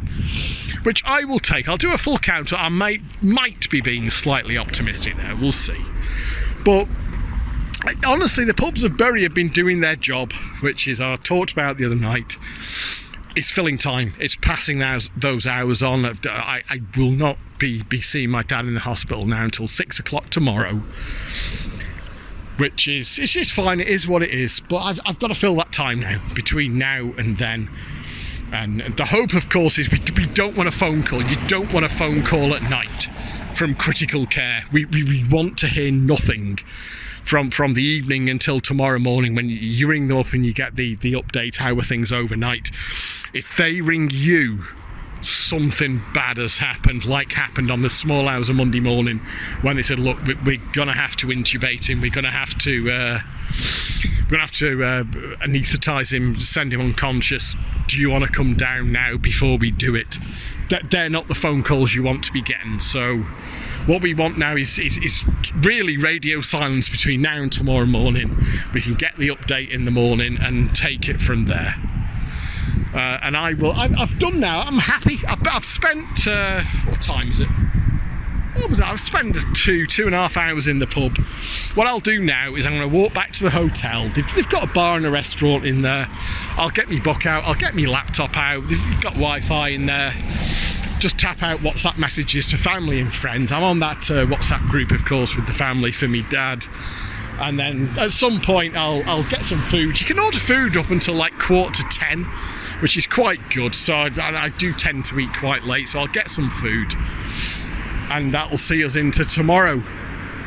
I'm staying here until Friday now. I've already extended my stay, booked a couple of extra nights at the hotel. Provisionally booked back on the ferry on Friday, but I'll cancel that. If stuff's going on, I'll lose that sailing, that's not a problem. And then we will take it from there. So there we are. I think that's about where it's at. I think that's the update. Sorry there's no footage from inside the pub today. The Wetherspoons was busy-ish. I probably could have filmed in there. I'm not sure anyone gives a fuck. But nothing of any great excitement happened in there. In the Robert Peel, where I got that nice win, all I've got is a couple of screenshots. It's a nice pub. It seems to be a nice place, but there's definitely some local stuff going on. I'm a new face in there. I was getting a few kind of eyeballs anyway. Not in a bad way. Because I was messaging on my phone loads and just taking a couple of pictures of the machine to send to me mates.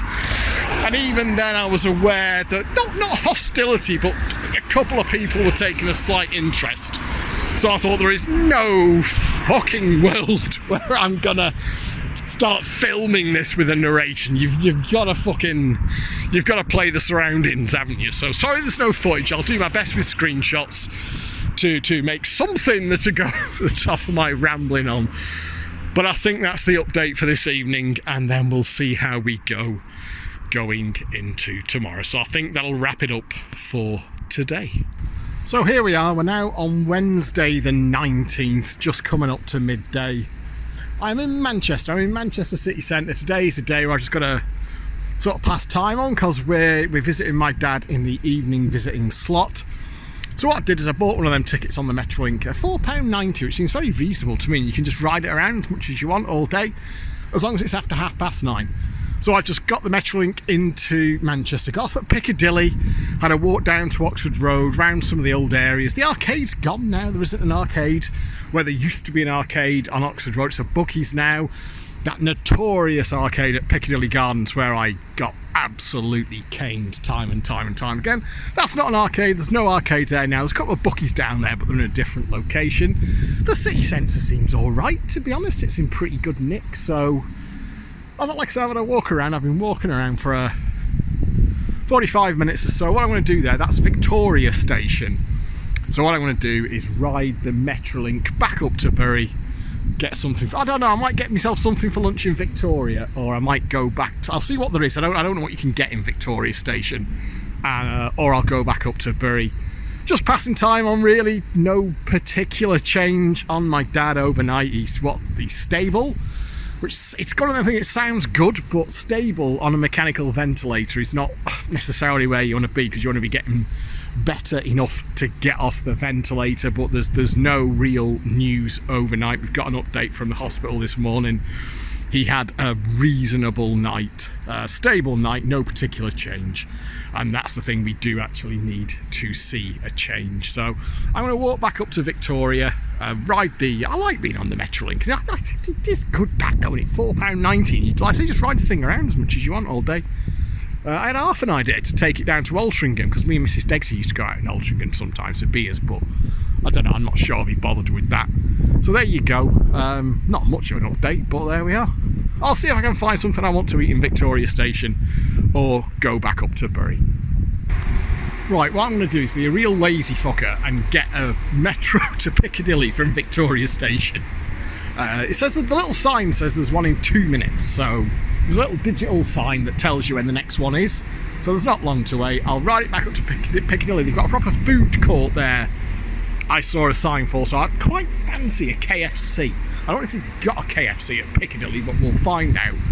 It says there, see the little digital signs, very good. They tell you when the next tram's coming and where it's going to take you to, so I will be the ultimate lazy fucker and get maximum value out of my all-day Metrolink ticket and ride the Metrolink from Victoria to Piccadilly, which, if you don't know, isn't very far, but let's leverage it. And then I'll grab something to eat there, then go back to Bury, and then I'm going to get to Bessie's O' the Barn. My brother's playing in a golf comp today. Obviously that was pre-planned quite some time ago. He's going to play in it, you know, obviously there's a lot of stuff going on, but same as me, we've got to fill time. It's filling the time between those visiting slots and waiting to hear news. So I've been going out for a beer and a little punt on the machines. My brother's been smacking golf balls around on the driving range, and he's playing in his comp today. So, well, that'll be it. There you go. Piccadilly. It's good, isn't it? Oh, it's quite a lot of people on that one. Anyway, I'm going to jump on that. I bet there's loads of people getting off here. I'm going to jump on that and go to Piccadilly, because I'm being a lazy fucker. Stop! Ah, going too far. Right, let's chase the Metrolink. So here we are, folks. It's Thursday the 20th. It's about 20 to 12. We're now officially entering the realms of farce. I've just had my brother on the phone. We was due to go round there today anyway. We were going to go. I've got a fucking... I'm not even kidding. I've got a spotlight. I've got a torch. I've got a mask. I've got wipes. I've got gloves. We were going to spend some time going through stuff in the house today, just as a last thing to do before I go back tomorrow, which is what I'm planning to do. But I've had my brother on the phone this morning. The neighbours have got concerned about my dad because they haven't seen him for a few days. They've rung the police, which is fine, you know, that's fine, yeah, okay, it's a neighbourly thing to do. The police have forced entry to the property through the back door. So they've kicked the back door down, smashed the back door down, got into the house. They found a post-it note with my sister's phone number on it. They've got in touch, blah blah blah. But we're now minus the back door on the house. What they would normally do in this situation is board it up as a temporary measure, and then apparently, because the police are allowed to do this, they're allowed to force entry to properties where they believe that, you know, it's a risk to life or whatever, which, you know, there was. Just my dad had already been taken to hospital, so that would be bad enough, getting a door fitted at short notice. Fortunately, my brother knows some people who think, yeah, okay, we can do that today. But for an extra kick in the bollocks, and this is why I'm just almost just fucking laughing about it at this point. I am resigned to the insanity. The fucking kitchen wall has started collapsing. So by kicking the door or battering the door down, they've got them massive fucking things, haven't they, to bash doors down, the police. So it's going to, as it's dislodged the door and its frame so violently that apparently now the kitchen wall has started collapsing, and the property is now, not only is it insecure, it's kind of like, apparently a bit of it is now falling down. It's like a building contractor job. The police are still at the house with a mate of my brother's. The police apparently are accepting full responsibility, and it's something that they're going to, I don't know, put right, or they'll pay for. We can send them the bill.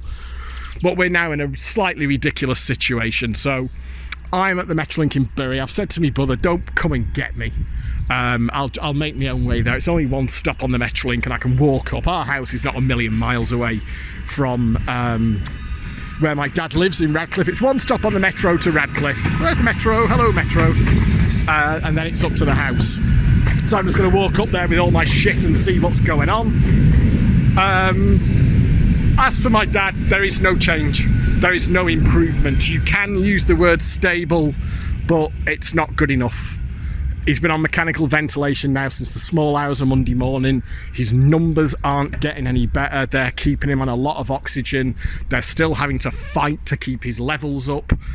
And they're having to do boosts with the oxygen and drain him and all sorts of stuff. They're now talking about, they're revisiting that he might need dialysis.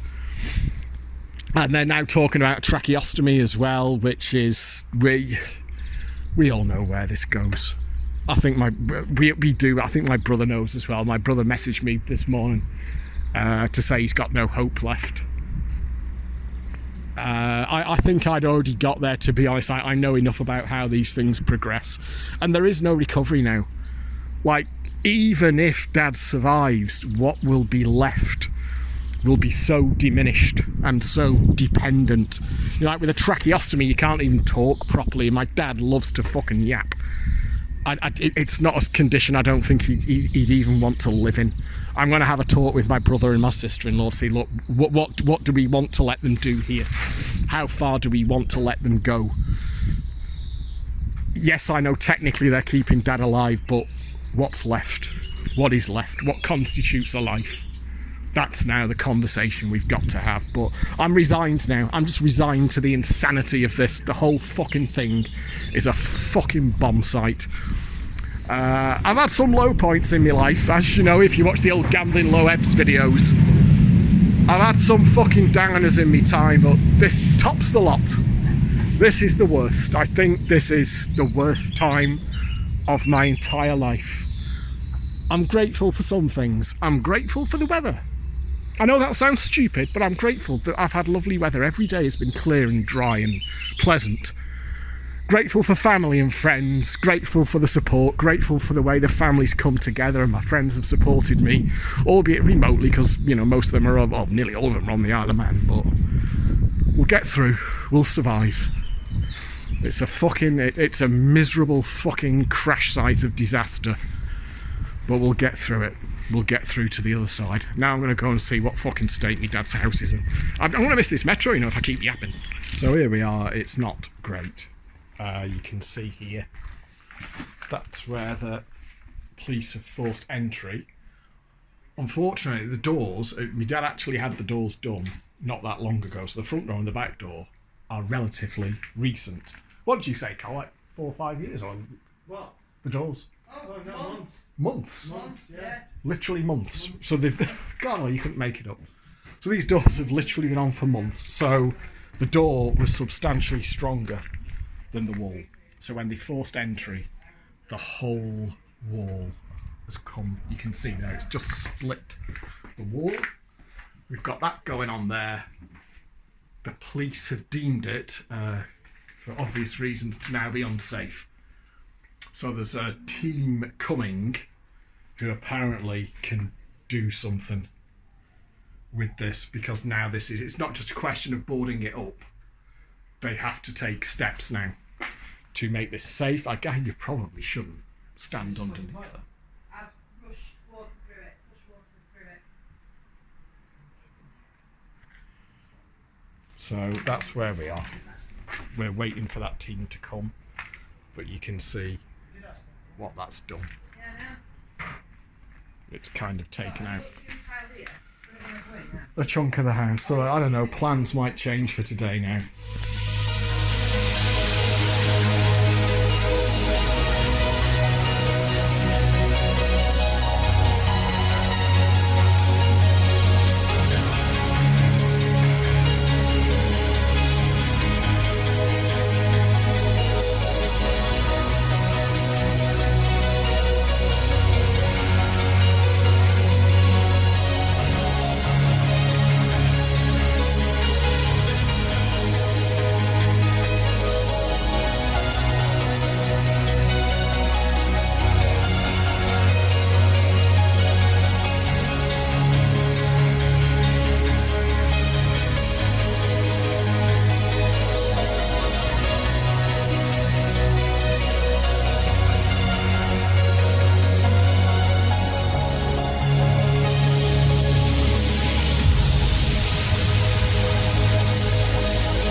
So we've got plaques from 1990.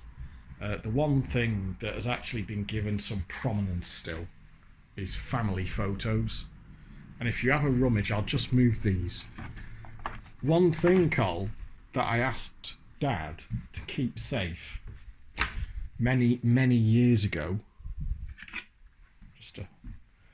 as you do, was I sent a backup of the first few years of Becca's life on DVDs. So can you put these somewhere safe? So if our house burns down, there's another copy of them. I keep off-site backups now, but look where he's put them.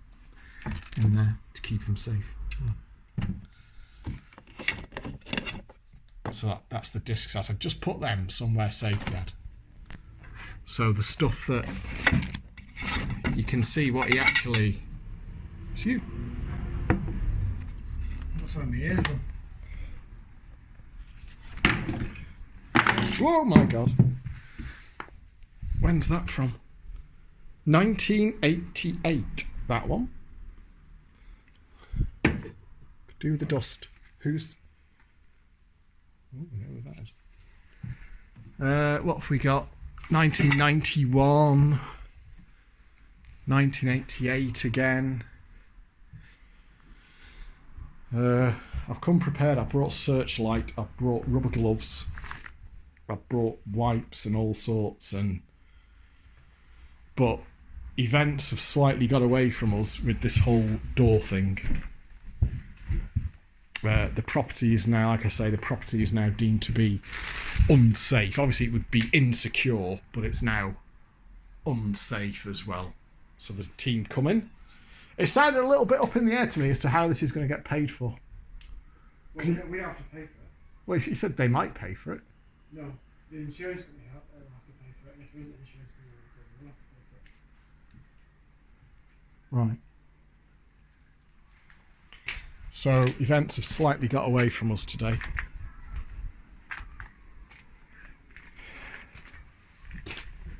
And I'll get a taxi. I'll get a taxi to our house. So you can go straight there. Well, why? Because I'm not going to be back in town. It's not, no panic. It's only going to cost £6 in tax. It's fine. Well, I don't have to go to the hospital right now. I can wait. As long as I'm not there. So my intention was to go upstairs and have another rummage. In fact, I can do that because we're waiting now. Anyway, we've got to wait for the team that are coming to do something. Apparently, they'll make it safe. We do have. So you see there, the door is actually kind of brand new. They were just saying that these doors were literally put in months ago, and now one of them's just been kicked in or battered in. It is. As I said, I have just resigned myself to this just being apocalyptically awful. Everything about it. So, oh jeez. God help us. Fucking hell. That's, I swear to God, they were in there in the 1980s. So what's in there? See, I want to have a look up there. I want to see what that is. I want to see what's in there. And I want to go through there. There's going to be...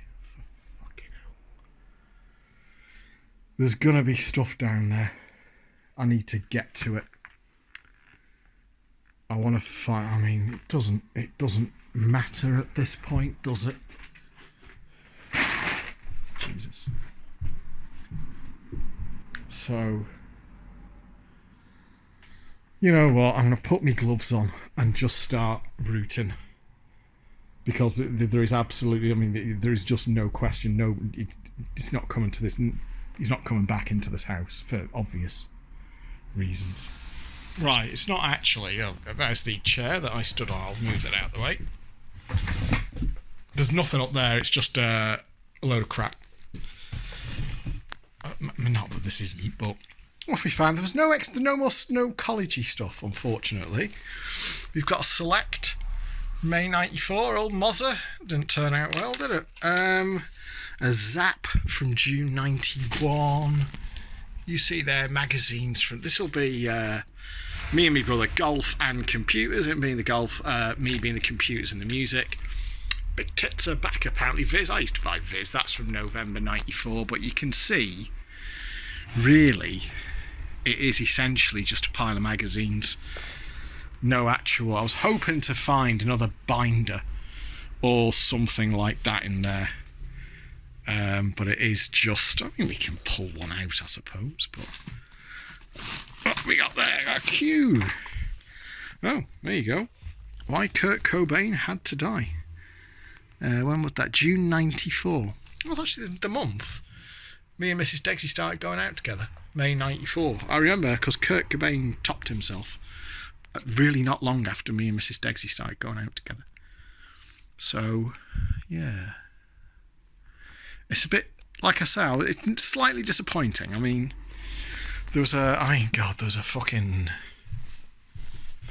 Daily Mirror, March 96, official. Mad cow can kill you. So, there's probably, I think 98% of it's going to go in a skip in it, but there might be some stuff. I think I've actually got probably that that history binder that I got out of here is probably the best find so far. But there might be more. Oh God, I'm not going to stay in here. I don't think the the air in there is not good.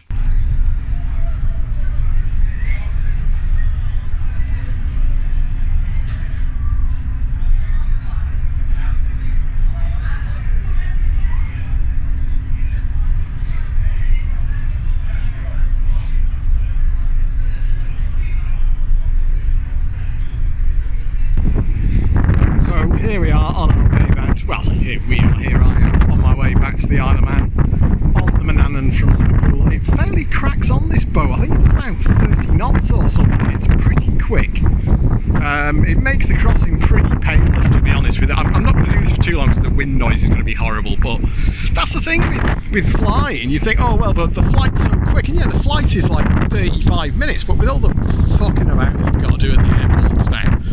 And I hate airports anyway. I hate security. I hate the way you're treated like a criminal just for being there. I don't like planes. They're cramped and stuffy. I mean, like the seat that I've got down here, I knew which seat I wanted when I got on from when the crossing across, so I went straight for it. I've got all the leg room in the world. Got a butter, £4.5p for a tuna and cucumber butter. Noel was not behaving himself today. I tried 20 quid in 3 of the 4 dons. I think none of them were playing ball, none of them were opening the game. It's possible a player's been through here and extracted the value, so I did lose some up there, and I think I lost 40 quid in the pubs last night, but I'm still up. I've actually slightly lost count. I think I'm 30 or 40 quid up on the trip, which really, for the amount of time I have spent stood in front of random games running, 85 to 88%, the fact I'm in profit at all is slightly remarkable, so I will take it. I think it's 30 or 40 quid. I'll do a proper update on everything else that's going on when I'm back, because I think the audio on this is going to be shit.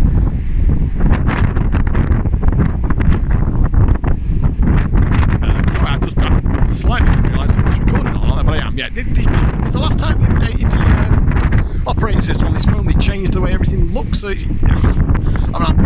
it's slightly annoying because it just doesn't look the same that it did before, and it puts the little recordy flashy light bit in a different place, whatever. So, not a million miles away from the, it's rocking a bit. It's not a million miles from the Isle of Man now. We're charging across the Irish Sea to Douglas. I'll do all the rest of the updates when I'm back on dry land. I'll see what the audio is like on this. I might have to scrap it anyway. The situation with the house is a fucking mess. The quote from my brother's friend, the builder, who's coming, it is absolutely absurd. The insurance company will flat out refuse to discuss my dad's policy. He does have house insurance, slightly surprisingly, I've got to say, but they won't discuss it with my brother because they don't know who he is. There's no power of attorney going on here. My dad's still alive, so it's not like we're doing stuff for a dead person. And they've been nice about it. They said, look, we cannot discuss this person's policy with you. You're telling us you're his dad and blah blah blah. And I mean, I guess that there could be some kind of thing where you can verify who you are and all that sort of thing, but there just doesn't seem that we're in a really, really shitty place where my dad is alive but can't do anything, and stuff that needs doing is starting to stack up. Not just the immediate problem of getting the house fixed, just there are things that need doing, and that is only going to get worse. So we're talking about power of attorney, but that is apparently a slow and expensive process. The whole thing's going to be a disaster. We do want the police to pay for the house, the amount of damage they've done. What my brother was saying is that it was a 3-point locking door, and my brother's friend who came round the builder, he said that they're known as wall busters, those doors, because when you knock them in, there's a pretty good chance they're going to take the wall with them, and he thinks the police should have known that. Why they didn't go through a window, I do not know. Literally within like 3 feet of the door were some old crappy single pane windows which they could have gone through and created a massively less damage. And I guess you could say, well, it's dangerous to smash a window or whatever. I mean, I'm sure modern science can construct a way whereby you can safely smash a window and gain entry to a property without there being any risk for the person doing it involved. But no, they went through the back door, smashed it down, and now we're looking at a massive bill to put it right. And to get the money back off the police, my brother's looked into this already, you've got to go through something called civil litigation, which is literally, you have to write them a letter. You can't even do it digitally or online. You can do the first point of contact via an email, then they say, yeah, this is the process, write us a letter. I mean, fucking hell, how long is that going to take? So I suspect I'm going to end up taking the hit on getting the house fixed in the first instance, and then we'll see if we can get the money back later. So it's just another kicker. On top of everything else, it's just another kicker. There's no improvement in my dad's condition, nothing's changing. He's stable. They're saying, yeah, he's stable. He's on dialysis still, but I don't know. It's... whatever happens, I mean, you don't get from where my dad is to any kind of... I don't think there is a full recovery, and any recovery that there is going to be so slow and painful. And it's whatever. I have a horrible feeling that this whole thing is going to... it has been hitting me. It's been hitting me in waves already from time to time, but I have a feeling that once I get back through my own front door,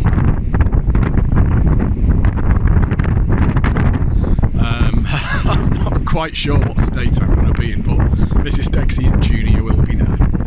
So I'm sorry if the audio on this bit is horrible, but like I said, I just thought I'd get some outside fun. I do like sailing. I just so much prefer sailing to flying. I appreciate that, you know, once you get to a certain distance, it's not really viable to sail, you know, because you need to get there, you know, in less than, you know, like 5 days or something. But for a short hop from the Isle of Man to the UK, you can go to Heysham or Liverpool. I will take sailing every single time, no doubt about it. It's just far, far more pleasant. So there we are. That's where we are currently, back en route to the Isle of Man.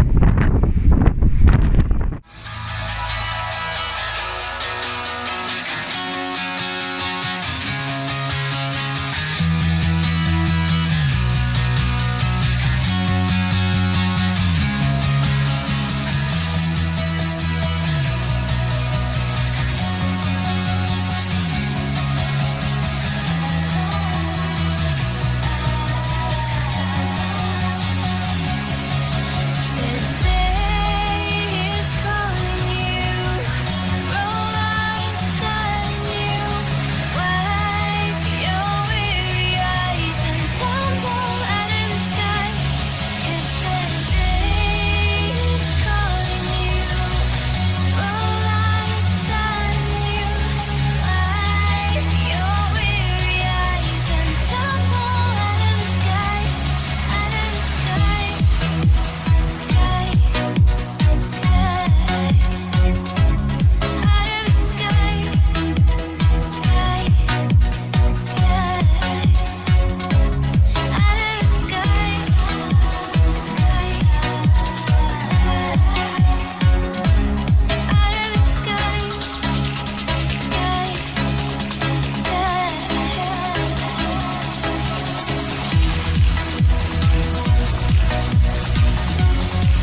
Well, it cost 80, but at least it went. I think you'd be very hard pushed to find a Winsons that was this happy in the pub or an arcade. I think it's always a flat, this, isn't it? You know, I had a £41 sack stash first board, so I could have been 20 quid up anyway, but whatever. We'll do it this way. At least we've got the mega.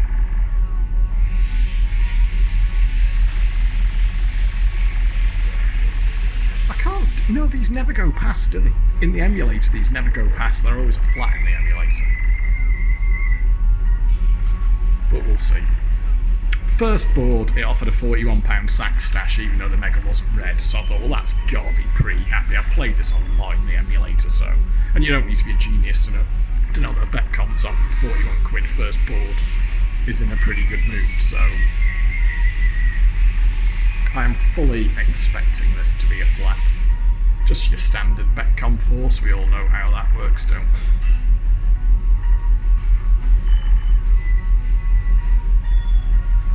Dragging it out a bit, isn't it? Come on. And what we're going to finish with? Oranges, there we are.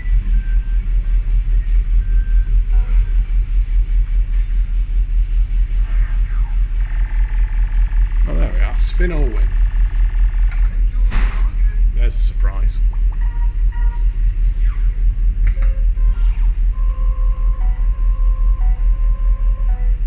I think we'll collect that.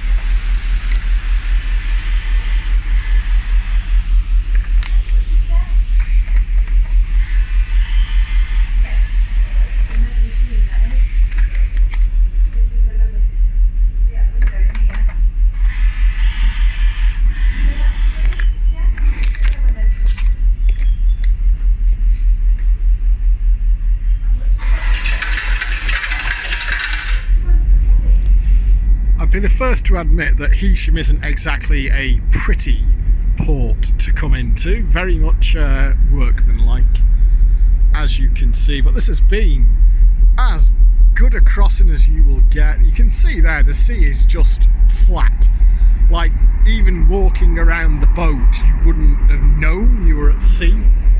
If you it was just like, you know, walking around a large room. There was just no movement at all.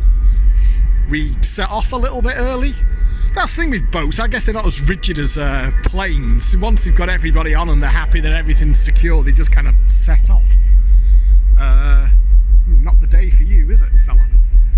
So, and we're actually here a bit early, probably a bit too early to be honest. I suspect my brother won't be here yet, but... This is a passenger announcement for any passenger requiring the courtesy bus. Can you please come to an information desk? Thank you. So, in the middle of this most horrible of times, I don't know, it's just the little things that, you know, it's just like a horrible, miserable sailing where you're getting tossed all over the place and you get here and it's pissing down and blowing a gale. That just wouldn't be pleasant. So, in the grand scheme of things, it doesn't really make any difference, but as a little boost of any description, I'll take it.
So here I am. I'm back at my dad's. This is the last day on the island before I go back on the island in the UK. Before I sorry, I am running on like no sleep, so not great in that regard.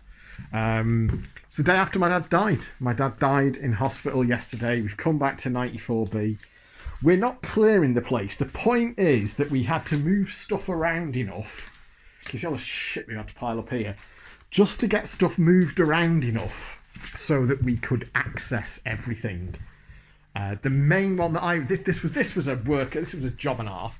Now I know it looks chaotic in there. Oh, I've taken my searchlight away. I've put my searchlight on charge.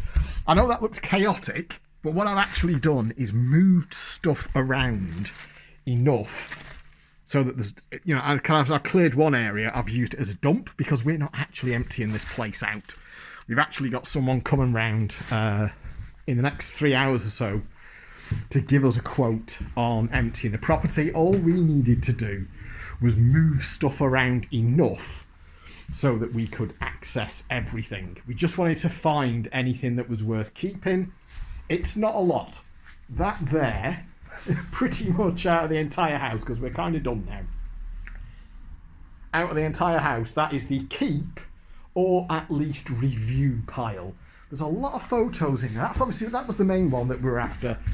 A lot of photos in there. There's some documents. There are photos that I don't think anybody else has, or there's no other sets of, so it's definitely been worthwhile in that regard. There we are, up here. Same deal in here. We're sort of happy that we've got everything we need out of here. This is all now just going to get fired off. We're having to be slight, I'd say ruthless, but you know, these are all my dad's war games here, but he obviously hasn't touched them forever. And frankly, we're not going to do anything with them. So it's like, we are saying, well, what are we keeping them for? What is the point of keeping them? So they're all going to get fired off. And we're just going to get a quote. Somebody's coming round. They're going to do a walk around. And they're going to give us a quote. Say, okay, this is how much it will cost you for us to empty this property. Strip it all the way, you know, just get it right there. But basically just take everything out and just take it down to just the bare rooms. And then we've got the process of selling it. There's no will, so it's going to have to go through probate and all that kind of thing. So it's not going to be quick. Apparently, the estate agent says that these do sell round here. No problem. They just get snapped up by investors. All they do is they put them on the market, say cash offers in the region of, and they get bought up. They get bought up by people, you know, not just like people who just sold it, companies even, that do this. And what they do, they just buy them, they do them up, and then they rent them out. And that's that. They then just become a investment, just an entry on a spreadsheet. So yeah, I was slightly surprised to hear that these things do sell, that they go. And there's actually, believe it or not, a lot of interest in them. And the estate agent who came round said, she said, I've seen worse than this. We've seen worse than this. Said all, and then they even said, like, we don't even have to get that fixed. Where the police were good. I mean, look at the fucking state of it.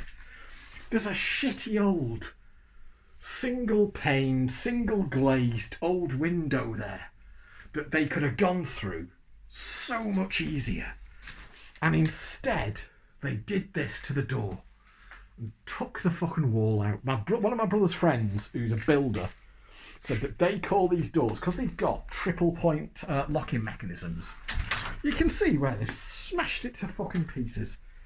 They call them wall busters, because when the police put them in, there's a pretty good chance it's going to take the wall out with it, which is exactly what happened there. So another guy there, that behind that curtain, it's just slightly fallen down. Again, just big old single pane glass windows. And instead of going through one of them, which would have been a trivial task and easy to do safely, quite frankly, instead they did that.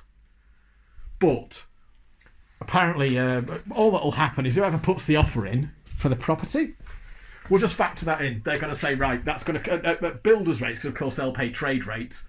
It's going to cost us X number of thousands of pounds to fix, and it is thousands of pounds worth of damage. Make no mistake. The police did thousands of pounds worth of damage. So they'll just factor that in. So our offer would have been blah, but we're knocking off $5,000 to fix that. So our offer is now blah. And I think they just do like a sealed bid. Like everyone just puts a bid in, and the highest one wins it. Cash offer, no mortgages, no shit like that. Make us a cash offer, and the highest one gets the property. And she was saying like very, very similar properties, including one just down the road, have gone for what to me were frankly a hugely bigger number than I was expecting. Not get me wrong, not like £1 million or anything, but so I was like, really? For a fucked old 2 up, 2 down semi? And she was like, yeah. Because once they've got them and they've done them up and they rent them out, it's just money forever. It just makes money forever and you can rent them out round here. Houses like this, you can rent them out for $700, $750 a month. Just perpetual income forever. So I am now waiting here at the moment. My sister-in-law's just running my brother. My brother's had enough. He don't want to be in here any longer, which is fine. I understand that. So sister-in-law's just running my brother to where he wants to go. I'm staying here. These valuation guys have said they'll turn up sometime between now and 3 o'clock, so we want to make sure there's somebody here when they turn up. And tomorrow I'm going back to the Isle of Man, and I'll tell you what, I'll need it, because I am not sleeping. Last night was yesterday was the day my dad died in the hospital with us around, and I slept for fucking 2.5 hours. Like, I think I got to sleep like probably 11:30, quarter to midnight, and I woke up and I looked at the clock, and I think it was like 10 to 2, I think it was. Oh, like, really, you are fucking kidding me. And I couldn't get back to sleep. And that's, I mean, okay, that was I've been getting 3.5 hours sleep. 4 hours sleep would be a good result. And I've been running on that for the last 2 weeks. So I am pretty fucking frazzled, to be honest with you. This looks incredibly clean, because my sister-in-law has given it a good clean and polished it. That's why it looks slightly out of place. So yeah, there are companies that do this. Neither me and my brother can you imagine what a bloody job it'd be? Whereas these people, they've got the gear, they've got the people, they've got the bodies, they've got the vans or the trucks, whatever they do. So they're just going to come in, blah, blah, blah, blah, blah. Okay, mate, it's going to cost you this much for us to get everything out of that house, and we'll just do that. And I think now I'm going to have a last sweep around, but I'm at the point now where I think everything that needs to be saved has been saved. To give you an idea of stuff that I didn't bother saving, there's a load of tapes in there. There's stuff, compilation tapes from 1991. There's a bus ticket there for a man gone. 1994, 65p on the bus. Why would you keep them? What's the point? I mean, that's my little bag there. There's a few things in there that I wanted to keep, but not a huge amount, to be honest. Up here, in here, sorry, we'll go in here. 1980s Yamaha PSS 470, I think, that one. In there, you can probably see him. Sorry, the searchlight. I've had the searchlight in here, but I just wanted to give it as that. I mean, there's modelling magazines that my dad had from the 1970s. A lot of computer magazines from the late 1980s and 1990s. Music magazines. Golf magazines. There you are. Fruit machine glass. Silver Gambler. But hang on, I'll pull it out so we can have a look. Silver Gambler by Sub Electro. Like I say, despite the chaos in there, because of the way I've moved it all around, it's clear. I've gone through everything in there, and I'm happy that I've got everything out. And up in the room upstairs, we'll go back up. If you remember, this was the room where I got the history binder. My sister-in-law did ask before. She said, before I start piling all these bags in the corner, is there anything that you want to save? There were tens and tens and tens of computer magazines and shit like that. Music magazines, golf magazines. I thought, no, what are you going to do with them?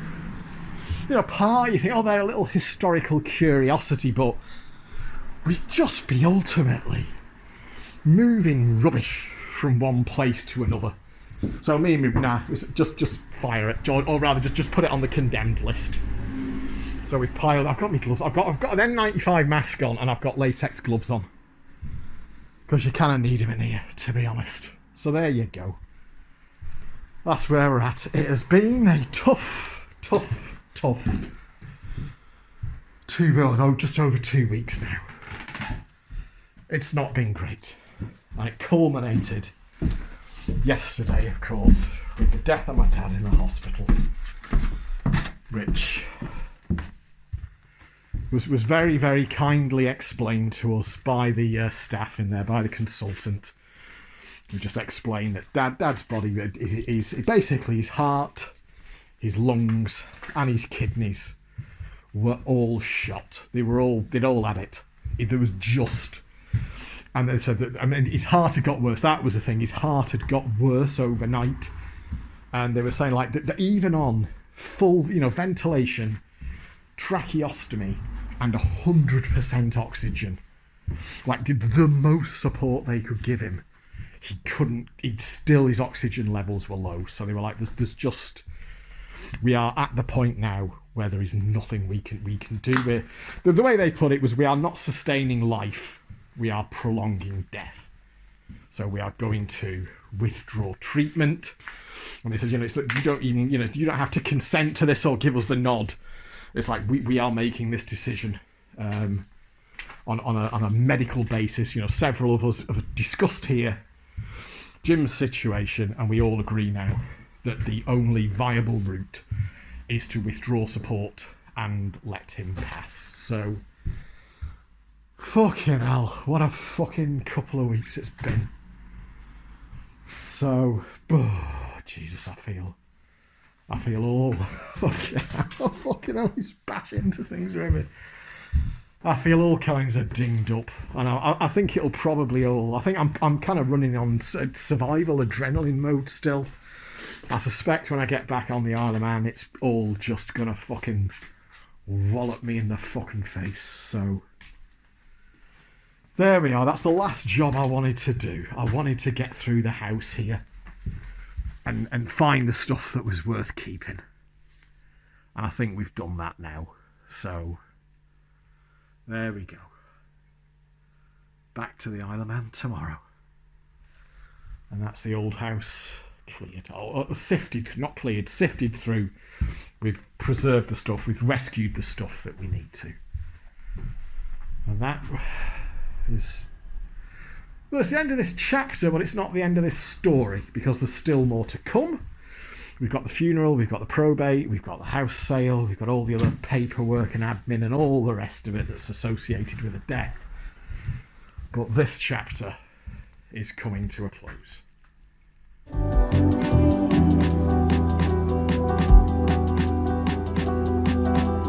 Why should I stay?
So I think I will wrap this one up for now.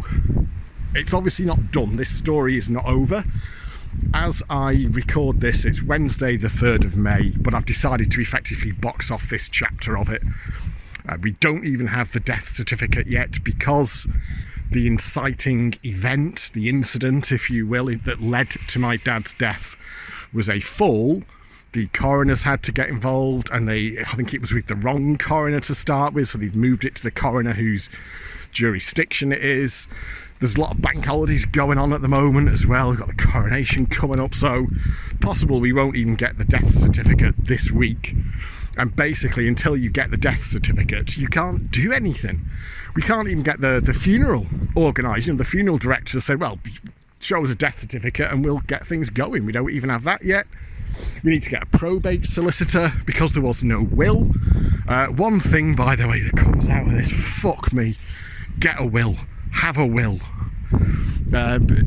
All of this would be bad enough. So I'll try and find somewhere sheltered because it's a bit windy today. All of this would be bad enough anyway because my dad's died. But now in the aftermath, we've got to sweep everything up. And it's the same question keeps coming up. Was there a will? Was there a will? No, there wasn't a will. Oh, right, you've got to do this then now. Time and time again. So, for example, I rang up the house insurance company the other day. My brother's had to go back to work. I've been able to take another week off. I rang up the insurance company and basically they wouldn't talk to us whilst my dad was alive, even though he was in a coma. There was nobody else named on the policy. We can't discuss, somebody else's policy with you. Sorry. So I rang them up to say, okay, we've got a claim number, we've got all my dad's details. So I rang up and said, hello, I'm the son. This is the situation. My dad has now passed. What do we do? And the lady, I've got to say, the lady I spoke to, she was very nice. She was very helpful. She knew exactly what the process was, and she was very sympathetic too. I've actually got no complaints in that regard whatsoever. But yeah, she said, is there a will? And I'm like, no. And she's like, right, okay then. Here's what you need to do. So on the insurance company front, we've got to get the probate solicitor, which we don't have yet because we can't get a probate solicitor until we've got a death certificate. But once we do have a probate solicitor, one of the things that the probate solicitor can do is sign a form of indemnity, which the lady from the insurance company emailed to me, where basically me and my brother name ourselves rather. The probate solicitor signs it. We send that back to the insurance company. They do whatever they need to do on their end to make it all sort of verified and checked. And then me and my brother are then authorised to manage the house insurance policy on my dad's behalf. At that point, we can progress the claim. Also, the other thing is we're going to need to renew the house insurance policy because this probate solicitor thing to get all the affairs sorted out.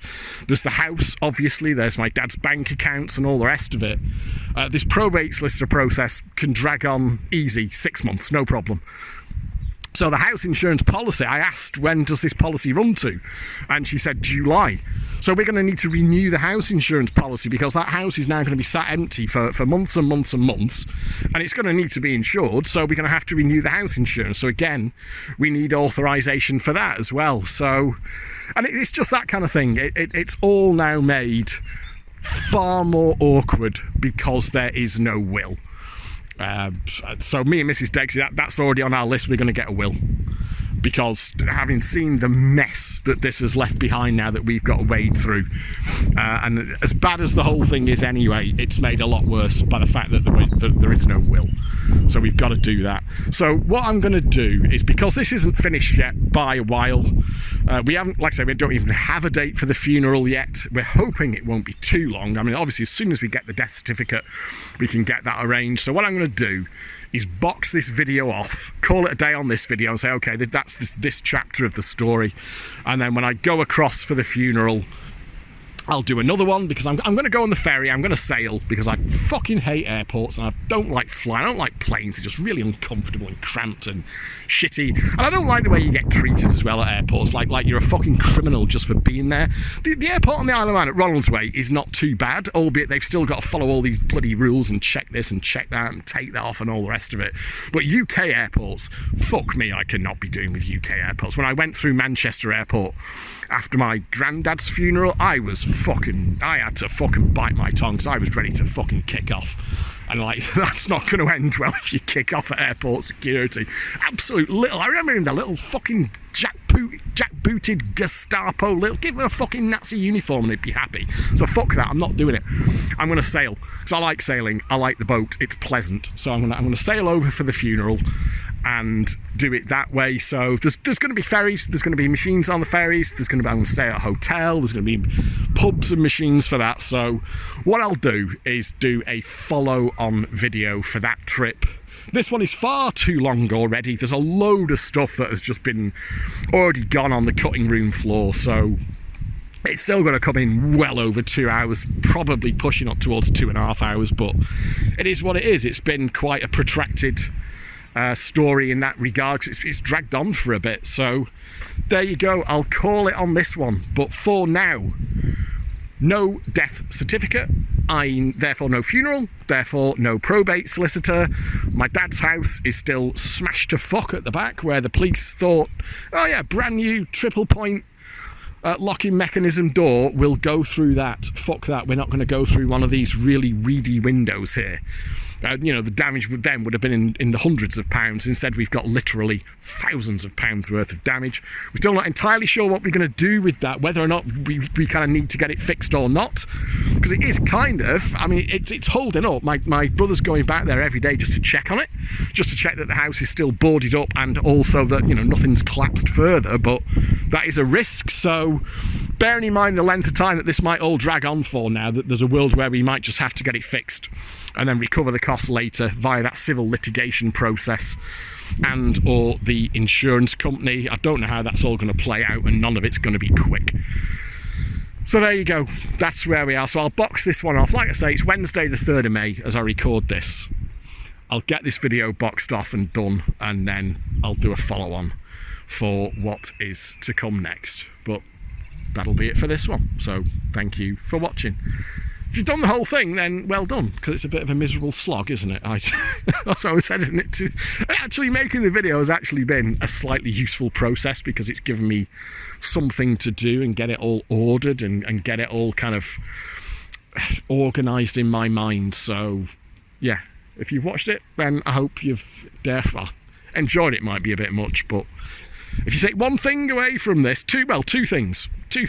First of all, if you've got anybody in your life that you care about and who you love, tell them every single fucking day. Tell them, because one day there might not be a tomorrow.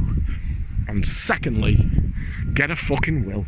Get your shit sorted out, so that if the worst should happen unexpectedly, you're not left sweeping up the massive piles of crap that we all are now. But I will leave that one there. See you next time. Love is watching someone die.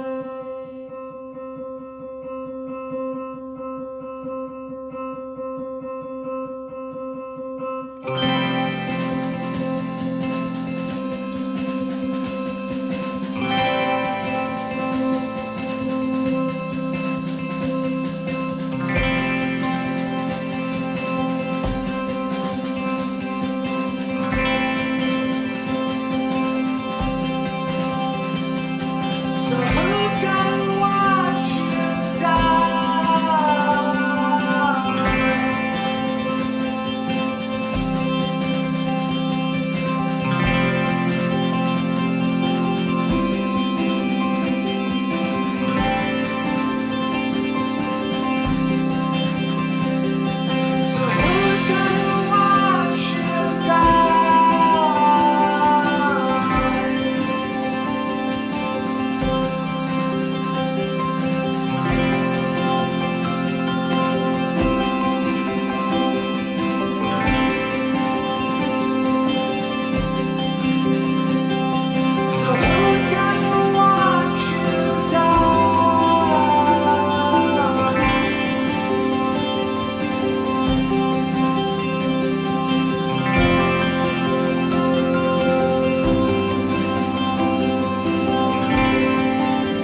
still there as well.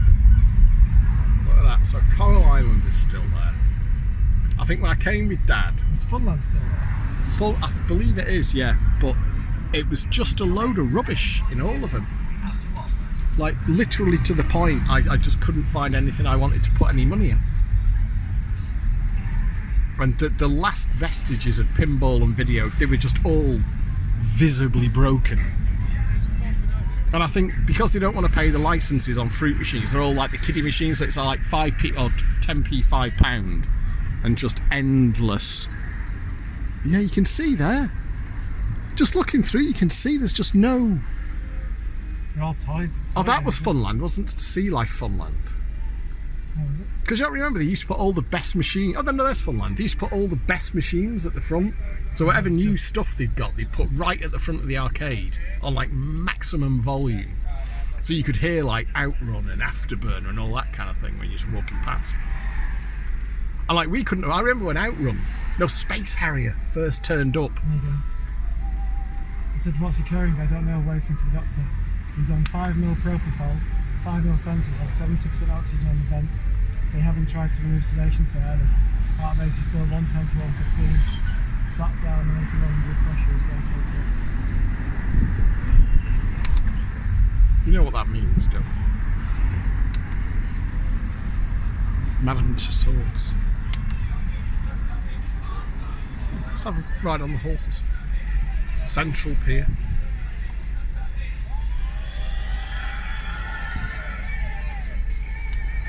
Not entirely sure your sat-nav was done as a solid here, Coles. Well, it would have been bad the other way because there's a school traffic. Okay. Still, we had to look down the It's prom. still saying 4:30, so. Okay. Yeah, I remember when Space Harrier turned up and it was 30p a go and we just like couldn't afford to play it. And like we had to play the 10p ones and it looked far too scary as well and difficult. 1985 that came out.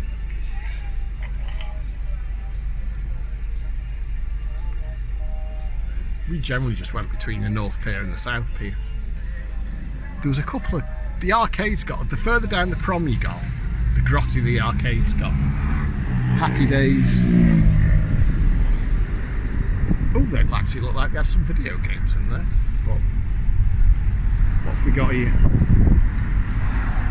The Fun Palace. Yeah.